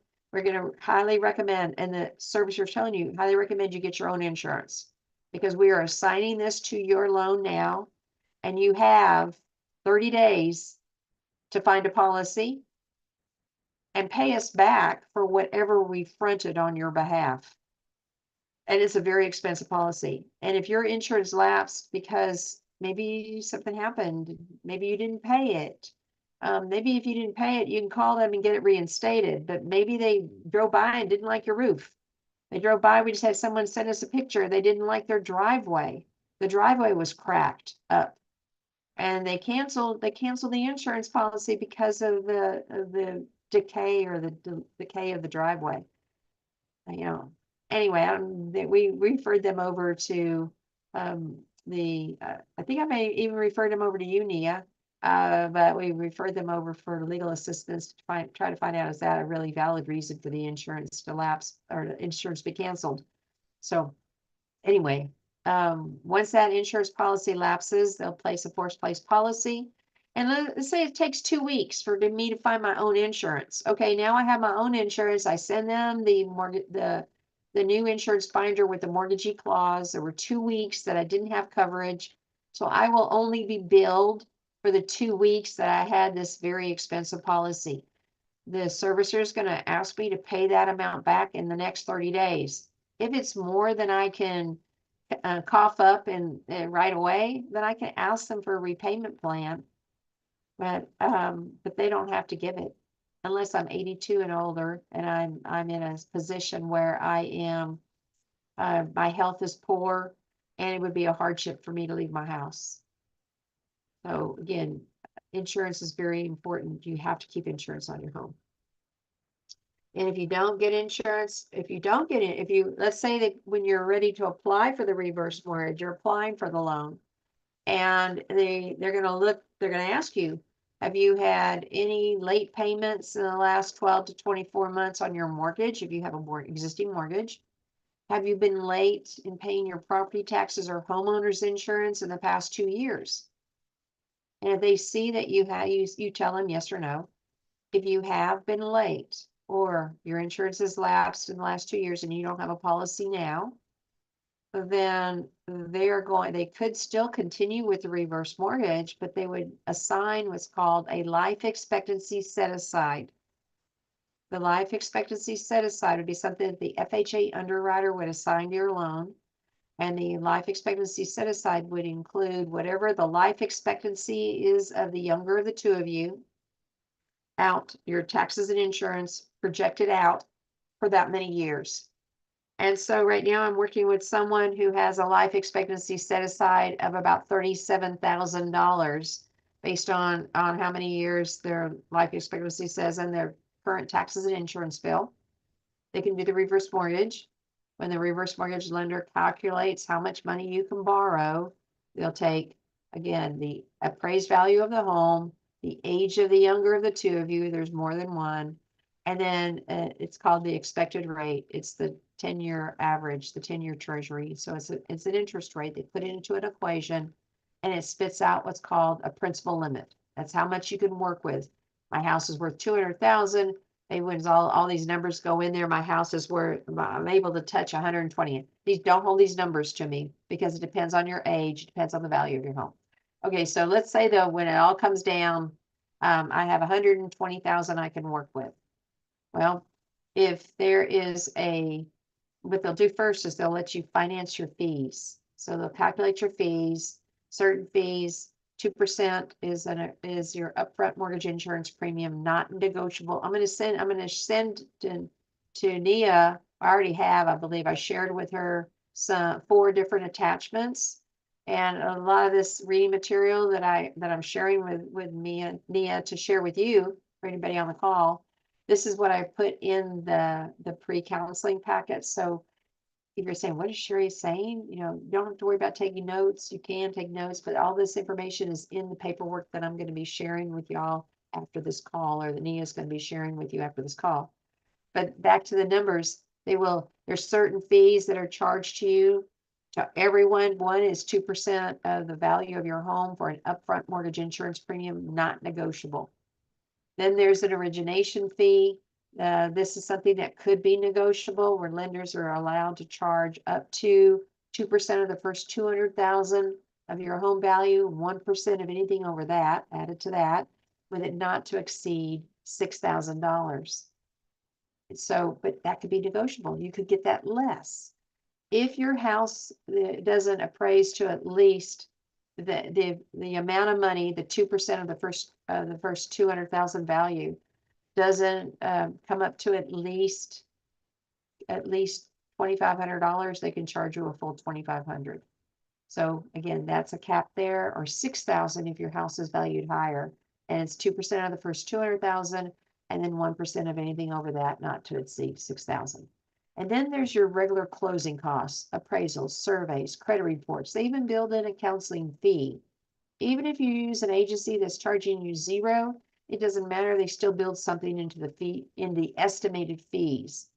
And so they'll take those fees and they will subtract that from that 120. So let's say you had a $15,000 in fees. Well, that gets you now to 105,000. Then they're going to pay off whatever liens you have. If you have a mortgage on your home, they're going to pay that off.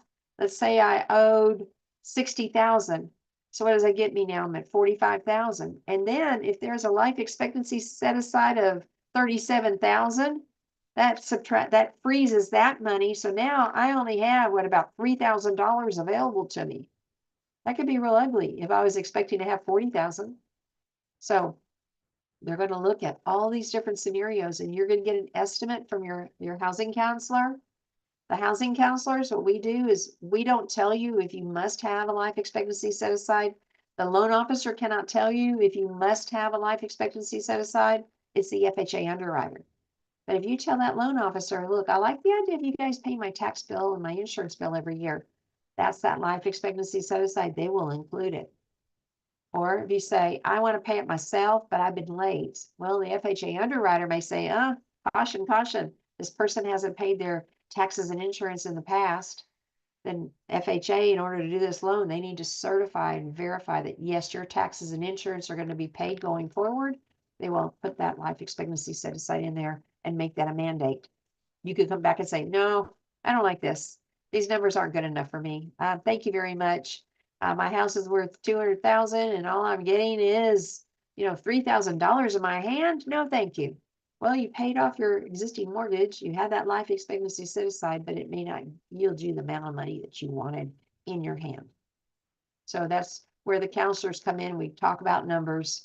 We're going to ask you to share it with whatever your lender has shared with you if you've talked to them ahead of time. And so we can at least share with you which items can be the same no matter who you talk to and which items could possibly be negotiable. We empower you with that information. Okay, how do we know if the loan is through FHA? HECM. Was this available about 30 years ago? Reverse mortgage loan has changed hands to different lender companies over the year. All right, so if you got this loan in Texas, because we started doing these in 2001 in Texas, so it wouldn't have been 30 years ago for us. We haven't been doing them that long in Texas. So if you got a reverse mortgage, again, it wouldn't have been 30 years ago if the person's in Texas, maybe a different kind of loan, but it wouldn't have been a reverse. So check the dates. But how you would know is when your person gets their statement every month, it's going to show not only interest accumulating, but also the MIP, mortgage insurance premium, added to your loan month after month after month after month. You paid an upfront fee of 2% right on of your value of your home as part of your closing costs, rolled into your loan. You could write a check for it, but out of all the years I've been doing reverse mortgage counseling, I've only had 3 people that wrote a check for their closing costs. Yeah, only or for their, to close on the loan. Everyone else has rolled them into their loan.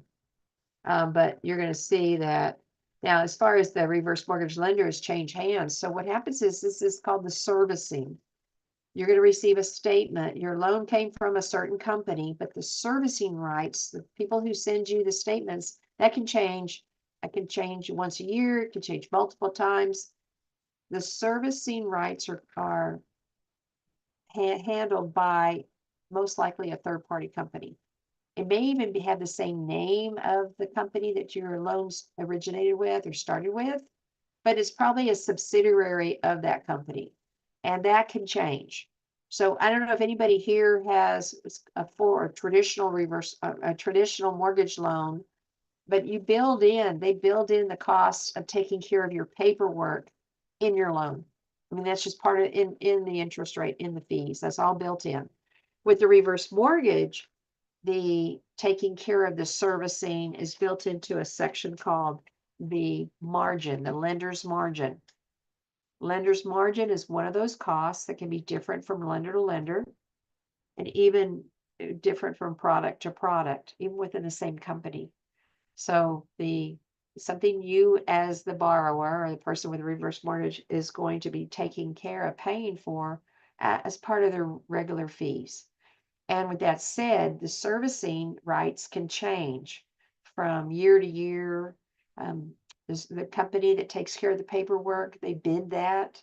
I'll just kind of talk about it in what I know and in an easy way of how it was explained to me, an easier way how it was explained to me. The company that's taking care of the paperwork, they have a contract for so much of a period of time. Ania, jump in if you have a different way to say this.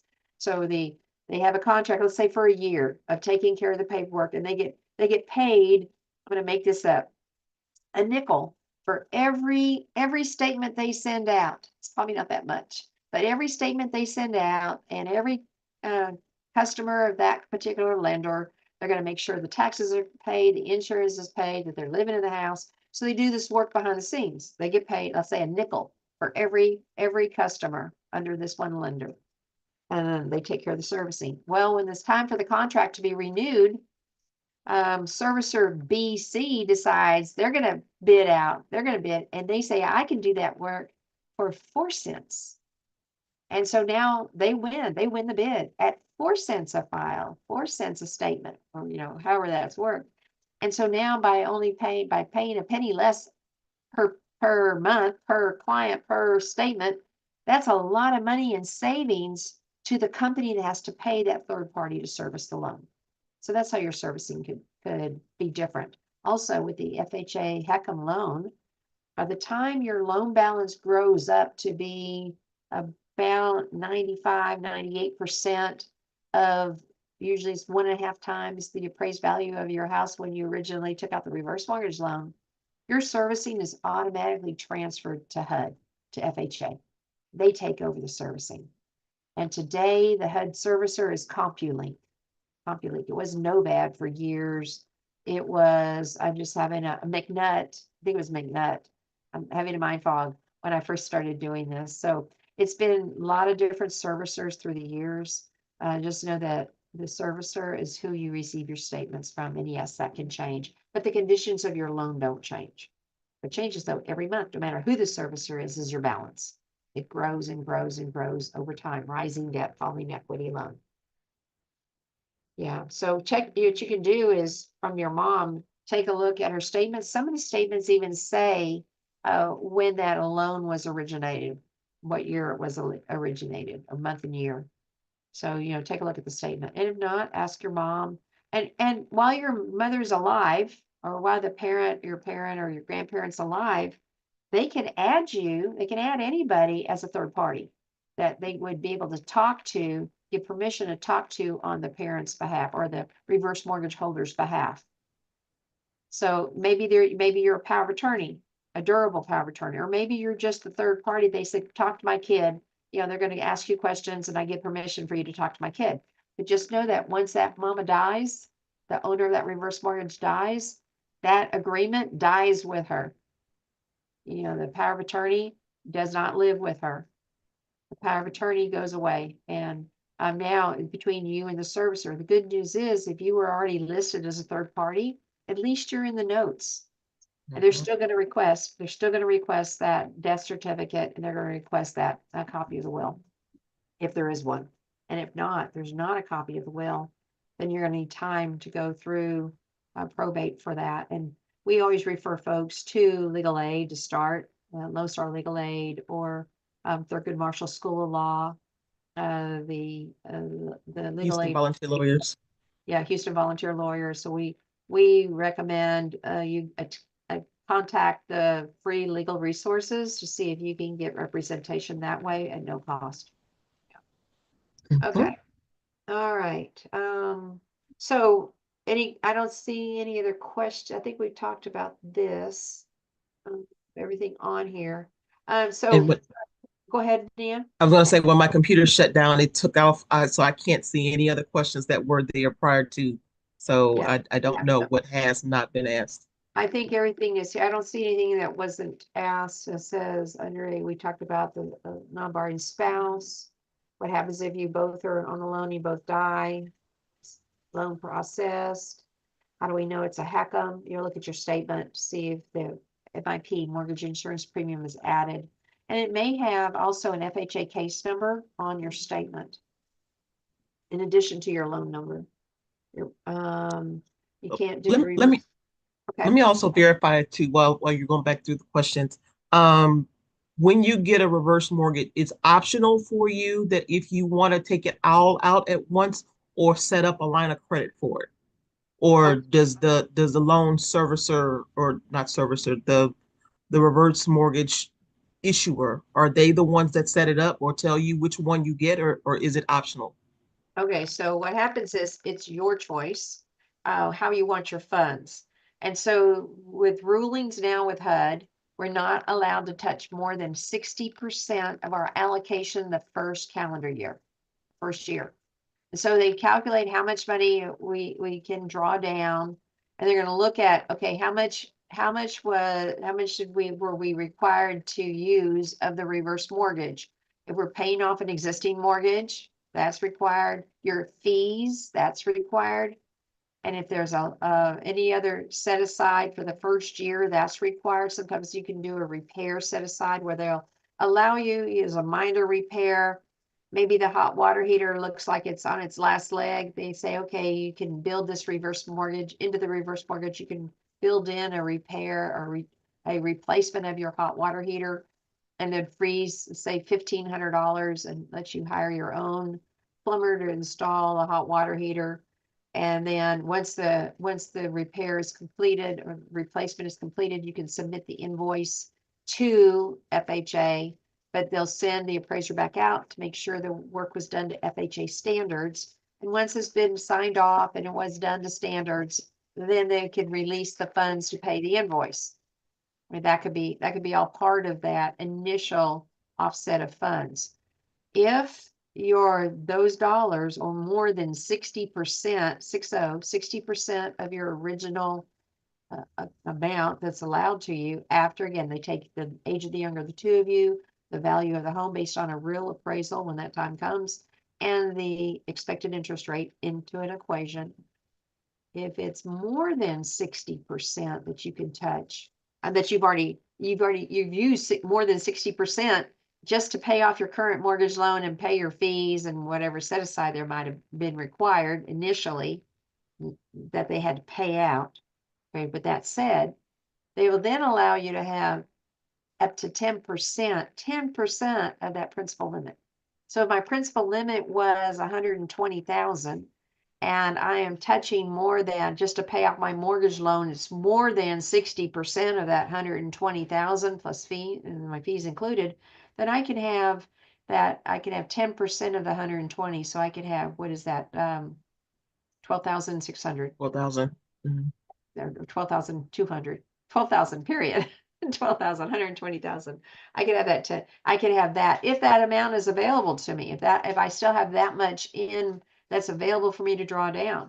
And so, and then the rest of it is going to wait for me, whatever was still that I wasn't able to touch, not allowed to touch. The rest of it's waiting for me to draw in the line of credit. I have it 12 months and 1 day available to me in the future.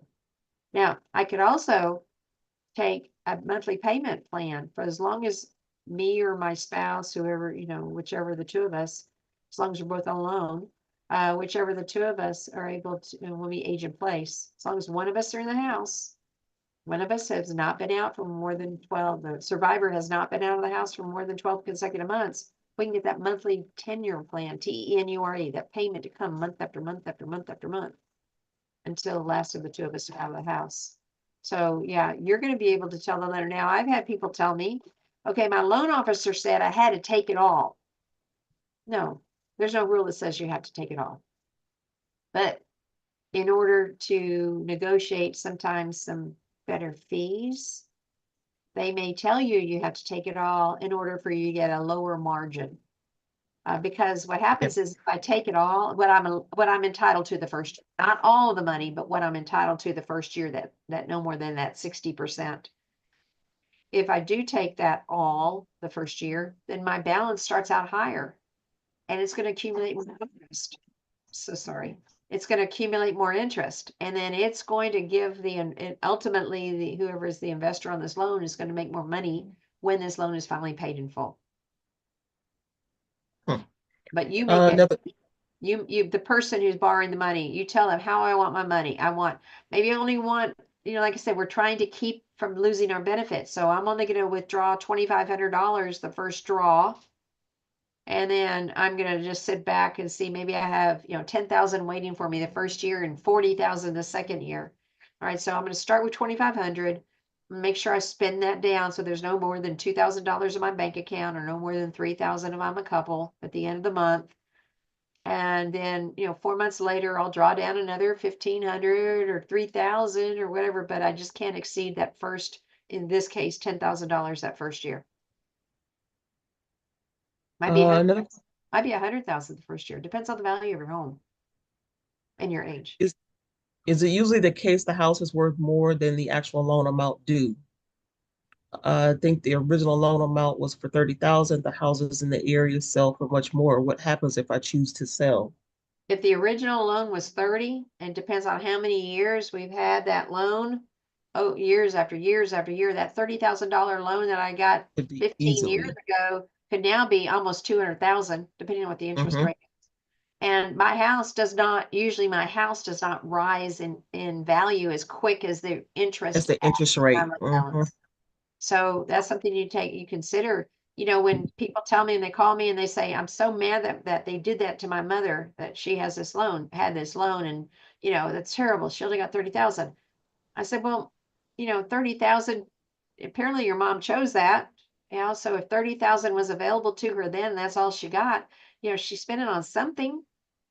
So I know we don't have a lot of time for stories, but I do have a story that I want to share that was just broke me to my core, about family. I did a reverse mortgage counseling session for a woman, a single mother. She raised two daughters and a disabled son. The disabled son, she took care of him as an adult. So the mom's, 68 years old. She took care of her disabled son. He lived with her. She told me the reason she's doing the reverse mortgage, whatever she shares with me, stayed with me. I didn't spread that with her children or grown daughters. But show me the reason is she knew that if her son, when she passed away, her kids are going to hot potato the disabled brother. And she did not want that to happen. Hot potato means, oh, he's yours. No, he's yours. No, he's yours. Mom wants you. No. And she did not want that to happen. So she took out the reverse mortgage. She pulled out, and that was before they put the change in where you could touch all you could the first year. Now they put that 60% rule, and it's been quite a few years now. It's the 60% rule. You can't touch more than 60% the first year. And then the other 40% is waiting for you 12 months, one day later. She took all, this is years ago. She took all the funds and she put it in a trust for her disabled son so that he could live in a home facility when that time came. So it was already arranged. They went and visited. They know where he was going to end up living. He did weekends so he could get used to it, because she said, I'm not going to be here forever. I want him to have this. So she was paying for him to go there, 2 weekends a month, and have the adventure so that when time came, he could live there permanently. So she arranged all that, and she used the proceeds of her reverse mortgage to set up a trust for him to pay for that. Mom died like two months later. She had a brain aneurysm and she was found deceased. And the girls did not know that their mama had a reverse mortgage. So, they're ready to hot potato the son. Who is he gonna go with? And they were going to sell the house and get all the money from the proceeds of the sale. And then they discovered she had a reverse mortgage. One was more upset than the other. They were so mad because the mom left a note, said, you need to call Sherry Young and she'll explain to you what we have here if Sherry's still in the business. And so they called me, and of course I did not know why they were so mad, what was going on. It took a little bit of time for them to quit hollering at me. I'm glad I always felt like I was in that mush pot again, but this time I only had two on the call. Anyway, they were very, and I just said, I told her, I said, apparently your mom had other plans for the money. I didn't tell her what what did my mom spend this money on? What did she get? I don't know, but apparently if you don't know what she spent her money on, she must have had other plans for it. So I'm sure it's in her paperwork somewhere. She left you a note to talk to me. I'm sure something's there. I don't know your mom more than the counseling. So it took a little bit. One of the sisters called me back and apologized for the real vocal one, but she said, mom knows us like a book. She knew that we were not going to put our brother first. And so she did this to take care of our brother. And rightly so. And she said she's so happy that her mom did this because this way it didn't make this sister the bad sister trying to make the other sister be good. So when it all said and done, you can do with your money however you want, and that's what she chose to use her money for. And did she know she was leaving this earth? I don't know. But it happened real quick. So, she was able to set that up for her son. So that was taken care of. Okay. Hmm. Yeah. Wow. So Uh, back, okay, go ahead. is there Yeah. any way to get out of a reverse mortgage before someone passes? They can pay it off. They can pay off the loan, just like any other mortgage, it can be paid off. And by paying it off could be, maybe you're gonna refinance it. Now, Texas did us a favor a couple of years back. In the past, if you had a home equity product in Texas, you always had a home equity product. So if you were gonna refinance the reverse mortgage with another loan product, you could only refinance it with a reverse mortgage. So I'm going to, Mm, once a home equity, always a home equity. But now you can take that home equity product and you can get a traditional cash out mortgage. like that, or you get a traditional forward mortgage to pay it off. So people say, now, with that said, again, if I was going to I have my reverse mortgage loan and I don't like the reverse, I can contact my lender of my choice and say, okay, I need to look at another type of loan product, not a reverse. So I would have had, the only thing I could do is a home equity loan and pay off the balance of my reverse mortgage. And now I have a forward home equity product where I'm paying a monthly payment every month. And for a long time, and I don't know what the rates are today, but for a long time, the home equity product was a lower interest rate than a traditional refinance in some cases. And so I don't know what it is today, but that'd be something to talk to the lender about. A lender that maybe your banks always say start with your bank or credit union and see what kind of products they have that could help you take this loan out of the HECM status into a traditional loan status. But the reverse is there to allow a person to age in place as long as they keep paying their taxes and insurance, upkeep on the house, live in the home as their primary residence. You can rent a room, but you can't turn it into rental property. No Airbnbs, no vacation rental homes. You have to live there with them. We had a person that was so creative, Zoe. We had a person who was so creative, she was going to turn her house into a boarding house and she had a reverse mortgage. Actually, she was applying for a reverse mortgage and she was going to turn it into a boarding house where she wasn't going to live there. She's going to rent out the different rooms. And so when the appraiser went out there, I laughed because people can try to be so creative. When the appraiser showed up, she'd already rented rooms. She showed up, let the appraiser in. It was a 2-story home and 5 bedrooms, but each of the rooms had a door lock, had a key lock, a deadbolt on each of the doors, every door, including her master bedroom. And he said that the appraiser asked her, why are there deadbolts on every single door in here? He asked her that. She told me, he asked me that question, Sherry. And I said, what'd you tell him? And she said, well, because I have people stay here. And he says, okay, show me your bedroom. Which room is your room?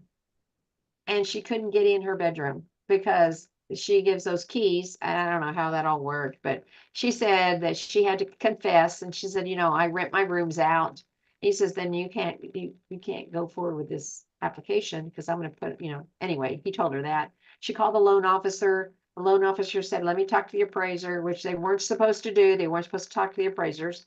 But, basically said, we know we can't go forward. And what he wanted to know is, are you going to charge her the full appraisal fee if you leave now?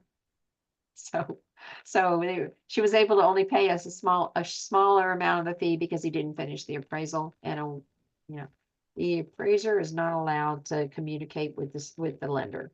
With the lender. But in that case, she handed him the phone and that's the question he asked. And he handed him back the phone and told her, I'm going to leave now. We're not going to complete this. I've done this, or whatever, and we'll bill you for what we've done. So she was not issued a full appraisal and she did not get to go forward. It Hmm. can't be commercial property, period. Can't be commercial. Now, if It you're has to be living if she was living upstairs, there, if she was still living in the master. if she still was living there in one of those rooms and that was her house, her kitchen, her bathroom, her opened up the refrigerator and it wasn't in segments. I don't know how she had the refrigerator done, but again, if she was in control of the house, then she could have roommates. Yes, she can. You can have roommates, but you have to live there with them. Hmm. So just know that. And that's what we ask, is could a roommate situation be good for you? Maybe you don't need to do the reverse mortgage after all. Can you rent a room? Do you have a friend? Do you have a family member? Do you have a family member that will actually pay you every month? Sometimes we have family members, but we don't want to take their money. That's not going to help me if I need money. Now I have another mouth to feed and utilities, clothes to wash. So that may not be a vital benefit, but our place as a counselor is to talk to you about the good, the bad, the pretty, and the ugly, and then any other alternatives that will be available to you that isn't as costly as a reverse mortgage because it is expensive. It is an expensive product. Or HELOC. Yeah. Or a home equity line of credit. You can do that. But that's a forward loan, not a reverse. Reverse, you don't make principal. You're not required to make a principal and interest payment. If you have a home equity line of credit or a home equity loan, a forward mortgage, you will be responsible for paying a payment every month of what you borrowed. Otherwise, they will foreclose too. They will foreclose. A family member that has a reverse mortgage comes incapacitated, needs to go to the nursing home. What happens then? If they are the only person on the loan, they're the surviving spouse, and now they become incapacitated and they have to go to long-term care facility, they're allowed up to 12 months if they're out due to medical reasons to come back home, and the loan isn't called due and payable. But if I know my grandma's going to be no way she can take care of herself, and we're not able to afford her to live at home, to age at home with 24-hour care, I know she's going to go live in this facility now for the rest of her life. It may be best for the family to go ahead and sell that house now and get whatever equity you can out of it. Because ultimately, if she doesn't come back home and she's been away for up to 12 consecutive months, she's been away, they're going to call this loan due and payable. And you've had now 12 more months of interest accumulating, interest and mortgage insurance premium accumulating, rising debt, rising debt. Now, let's say that my grandmother is in a long-term care facility, or my mother's has to go. She's had surgery, and clock starts ticking, tick, tick, tick, tick, tick. She has 12 months to come back home. And at the end of month number 4, she's been gone a full 4 months. She's released to home. She's back home to live at her house. Boom. That clock goes back to 0. My mom now or grandma has up to another 12 months of being away, consecutive months of being away before they call that loan due and payable. And if I know she's not coming home, she knows she's not coming home. I got a gentleman that his wife passed, and he did not want to live in the house anymore. He's good health. He's moving to a retirement apartment complex. He's going to sell his home, and he knows the loan's going to be after he's been out of that house for up to 6 months. So if you're not due to medical reasons, remember you have to live in this home more than you're not in this home in a calendar year. So think about that as being 6 months and a day. You're in the house more than you're not in the house. But once he was out of that home and he knew he wasn't going back, he put that house on the market for sale so he could sell the house and he could afford to live in his retirement center. But, again, he was healthy. He just didn't want to live in the house anymore. So he puts the house on the market and sells it. I have another question here. If in regards to the question that is here, that if somebody becomes incapacitated and has to go into a nursing facility, how does the reverse mortgage work with MERP, the Medicare Estate Recovery Program? If they go into a facility and they're the only person that's on that loan, the only person that owns the home, who gets the house? Does the state get it, or does the reverse mortgage get it? So what'll happen is, and again, I don't want to step on any rules that I'm not aware of that changes, but just know that most likely the estate is going to end up selling the property. The heirs or whoever the house is, they're probably going to sell the property. And then now that if they have any equity, if they have any equity, then that'll be addressed with the retirement or No, the nursing home facility no, but I'm saying that for the recapture for the if house. for the recapture for the house, if they so happen to pass while they're in the facility. Oh, the reverse mortgage loan will be called due and payable. And that's about all I can say, is because the reverse mortgage loan will be called due and payable, and now the heirs are going to have to decide, are they able to sell the house? Because I shouldn't say I'm sure. The Social Security may ask them to get whatever equity they can out of the house, to sell it to get whatever equity, because ultimately the reverse mortgage doesn't care who pays them off. Mm-hmm. Anyone can pay them off. So eventually that loan is going to be called due and payable. So it's a mortgage that has to be But paid. I'm saying, who has first position then at that point? Does FH, the does the state I'll just say that put this? FHA has a priority lien, and they have that priority lien on the house. How they work that out with the state, I do not know. I just honestly say I do not know. Okay, So I was just curious about I that need to come to when I saw. Nina. I need to come to your class to find out how does that happen, because as You far as know, we have that class on the 13th, next Thursday, about the current title or inherited property or what happens at MERP and all that. I'm gonna ask her then, how does that work? and let me know, because in all these years of doing this, even for my families that are in, most of the folks, what happens, I'll just say the people that I talk to, or the families that I talk to, if they are in a nursing home facility, they usually sell the house pretty quick, because they don't want to deal with, because remember, with the reverse mortgage, taxes and insurance have to remain current. And if I know my mom's not going back home, I don't want to keep paying taxes and insurance on that house. And so, because it must stay, those must stay current, otherwise the loan's going to be called due and payable. And usually what we've seen is the heirs step in and they go ahead and eliminate that property from the parents, from the mom or dad. And now they deal with, because if there is any equity that they get out of the house, then they deal with having to pay for things, because now the estate of the person has money. So I don't get involved in that side of it. But I'll just say this, that the reverse mortgage, as soon as they're out of the house, they've been away for they have up to 12 consecutive months to come back. The reverse mortgage has the priority lien on the property. And I don't know who wins, the state or the reverse mortgage lender, or FHA.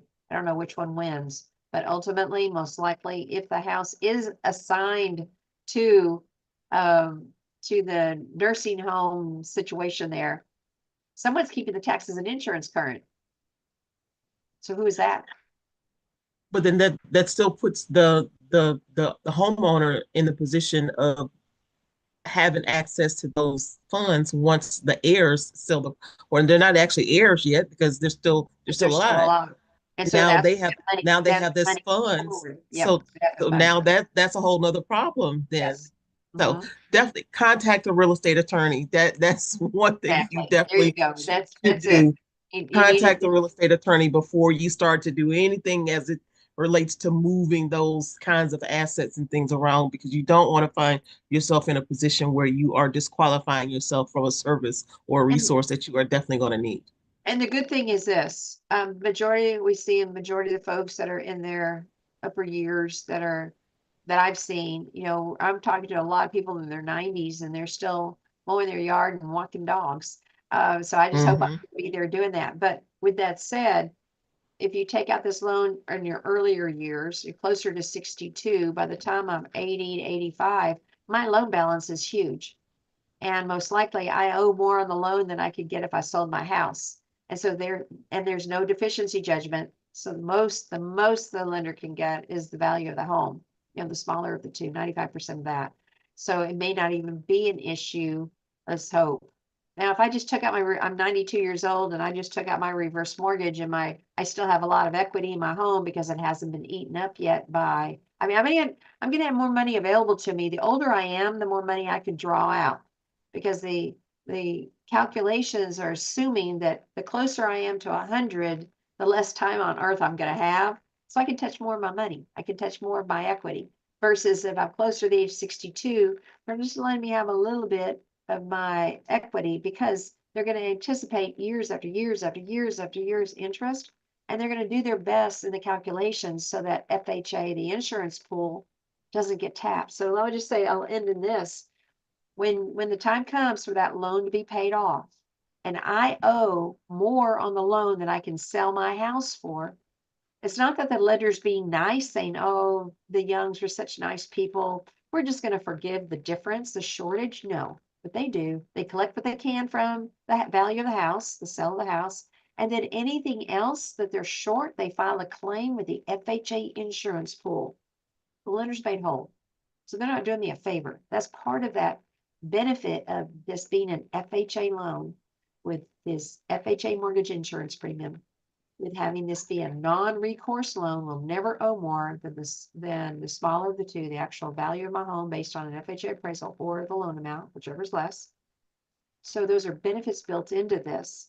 I don't have to make a monthly payment as long as I keep my taxes and insurance and upkeep on the house and HOA paid and flood insurance paid. You know, those are some benefits. But on the other side is if, let's say I change my mind in 10 years, you know, when I turn 62, I'll be 70. So when I turned 62 8 years ago, my kids were all still living here. We were all one big happy family. The following year, they all moved.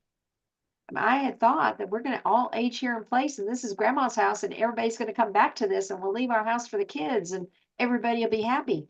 Well, one moved to Oregon, one moved to Baltimore. Neither one of their families want to come back here. They're done with Houston. I mean, they were born and raised here. I've been here my whole life, but my kids have started new lives, you know, in different parts of the country. Mhm. This is no longer the house they want. If grandma wants to see them, we have to go to them. Don't I have terrible kids? Don't I, Mia? Don't I, Mia? Don't I have terrible kids? We have to go to them. So even I even offered to pay for them to come. No, mom, you know, you got to come see us. We'll pay for you to come see us. But that all changed. So if we would have got this reverse mortgage at 62, thinking we're going to live here forever, you know, I'm not going to live here forever. I'm moving. I'm moving to where the grandkids are. I don't know which one I'm going to yet, but we're moving. And so we're going to enjoy our life, our last years on earth with our family close, at least one of them anyway. So things change. You can sell your house for any reason, but this loan has to be paid back, and it is a rising to falling equity loan. Okay. All right. Well, that brings us to the conclusion. We're over just a bit on our time, but I hope you all got the information that you needed or that you had hoped to receive. If there are any additional questions, I will include Sherry's contact information. Matter of fact, Sherry, why don't you tell the people, since we're recording and we're live, if someone wanted to contact Credit Coalition, how can they Okay, so our contact you? office And the number. other services that you all that you are other services that you offer as well, not just reverse mortgage counseling. Okay, so we also offer pre-purchase classes for the down payment assistance programs for free. We do a 15-hour class, not the 8-hour. At least it has to be at least 8 hours. And so we do 15 hours. We meet once a week. We're using Zoom through June on Thursday evenings. You can go to our website, www.creditcoalition.org. You can call me at the office, leave a message if I don't answer, which is probably what you're going to get is my voicemail. Our office line is 713-224-8100. I'm going to share with everybody four different handouts. One has our contact information on it. You'll see it across the first cover page. You'll see how to get important information about reverse mortgages. You'll have that packet. And then you'll have the CFPB's guide for a discussion guide for the HECM products, the reverse mortgage products. Plus, I will give you, I think I have one more piece here, and I don't remember what it is, but there's 4 attachments. So I'm sending you out, appraisal concerns. So things that you could look at, review what the house, things that appraisers look at when they're doing an FHA loan. So again, lots of info. Oh, thank you, Nia. You are a much better typer than I am. And it's Sherry, and it's Sherry at creditcoalition.org. Yes, thank you. You're doing it all good. Thank you, Grace. Thank you for helping me. I'm not good at talking and typing. As you can see, we've been doing Zoom. We in April of 2020, we went from the classroom to using Zoom for our fundamentals of good credit classes and all of our counseling. And so you think that after 5 years of almost 5 years of doing this, I'd be really, really good at this. Now, I cannot type and talk at the same time. I cannot look at the camera and look at everybody at the same time. So, yeah. Well, I mean, there's Oh, always something that some kind of little technical malfunction, even like with the power running out. If we were in person, we'd have to worry about the wind blowing and knocking the power out for whatever reason. But I'm sitting here watching this tree outside this window and how gosh. hard it's blowing. I'm like, we just blow in that direction. Don't blow this way. I'm just Oh my goodness. nervous. I don't You know why see? this wind is blowing so hard, but at any rate, yeah, we all have that technical kind of issues or whatever when it comes to Zoom, even still. And plus, they're always changing and upgrading and all this other kinds of stuff. But at any rate, later on this month, the fourth Thursday of each month, with Lone Star Legal Aid, we have a foreclosure prevention series, and we do talk about mortgages and reverse mortgage foreclosure. So if you all find yourselves or have more questions about what the foreclosure process is when you're dealing with a reverse mortgage, you definitely may want to come back at the end of the month on the 27th of March to get that information as it relates to what your rights are, what the process is for the foreclosure, and what happens and what's the time frame and so on and so forth, or what you need to do and who you can contact if you need any kind of assistance, legal assistance with foreclosure prevention. So that is on the 27th. But the information again that Sherry has made reference to will be provided to all of you all in a email that I send out along with the link of this recording. There was a lot of information covered here today, so feel free to go back and watch the recorded presentation, or you can go to the Amos Houston YouTube channel and a link of that will be provided as well. And you will see the video there that you can also go back and watch. We do ask that you also pay this forward.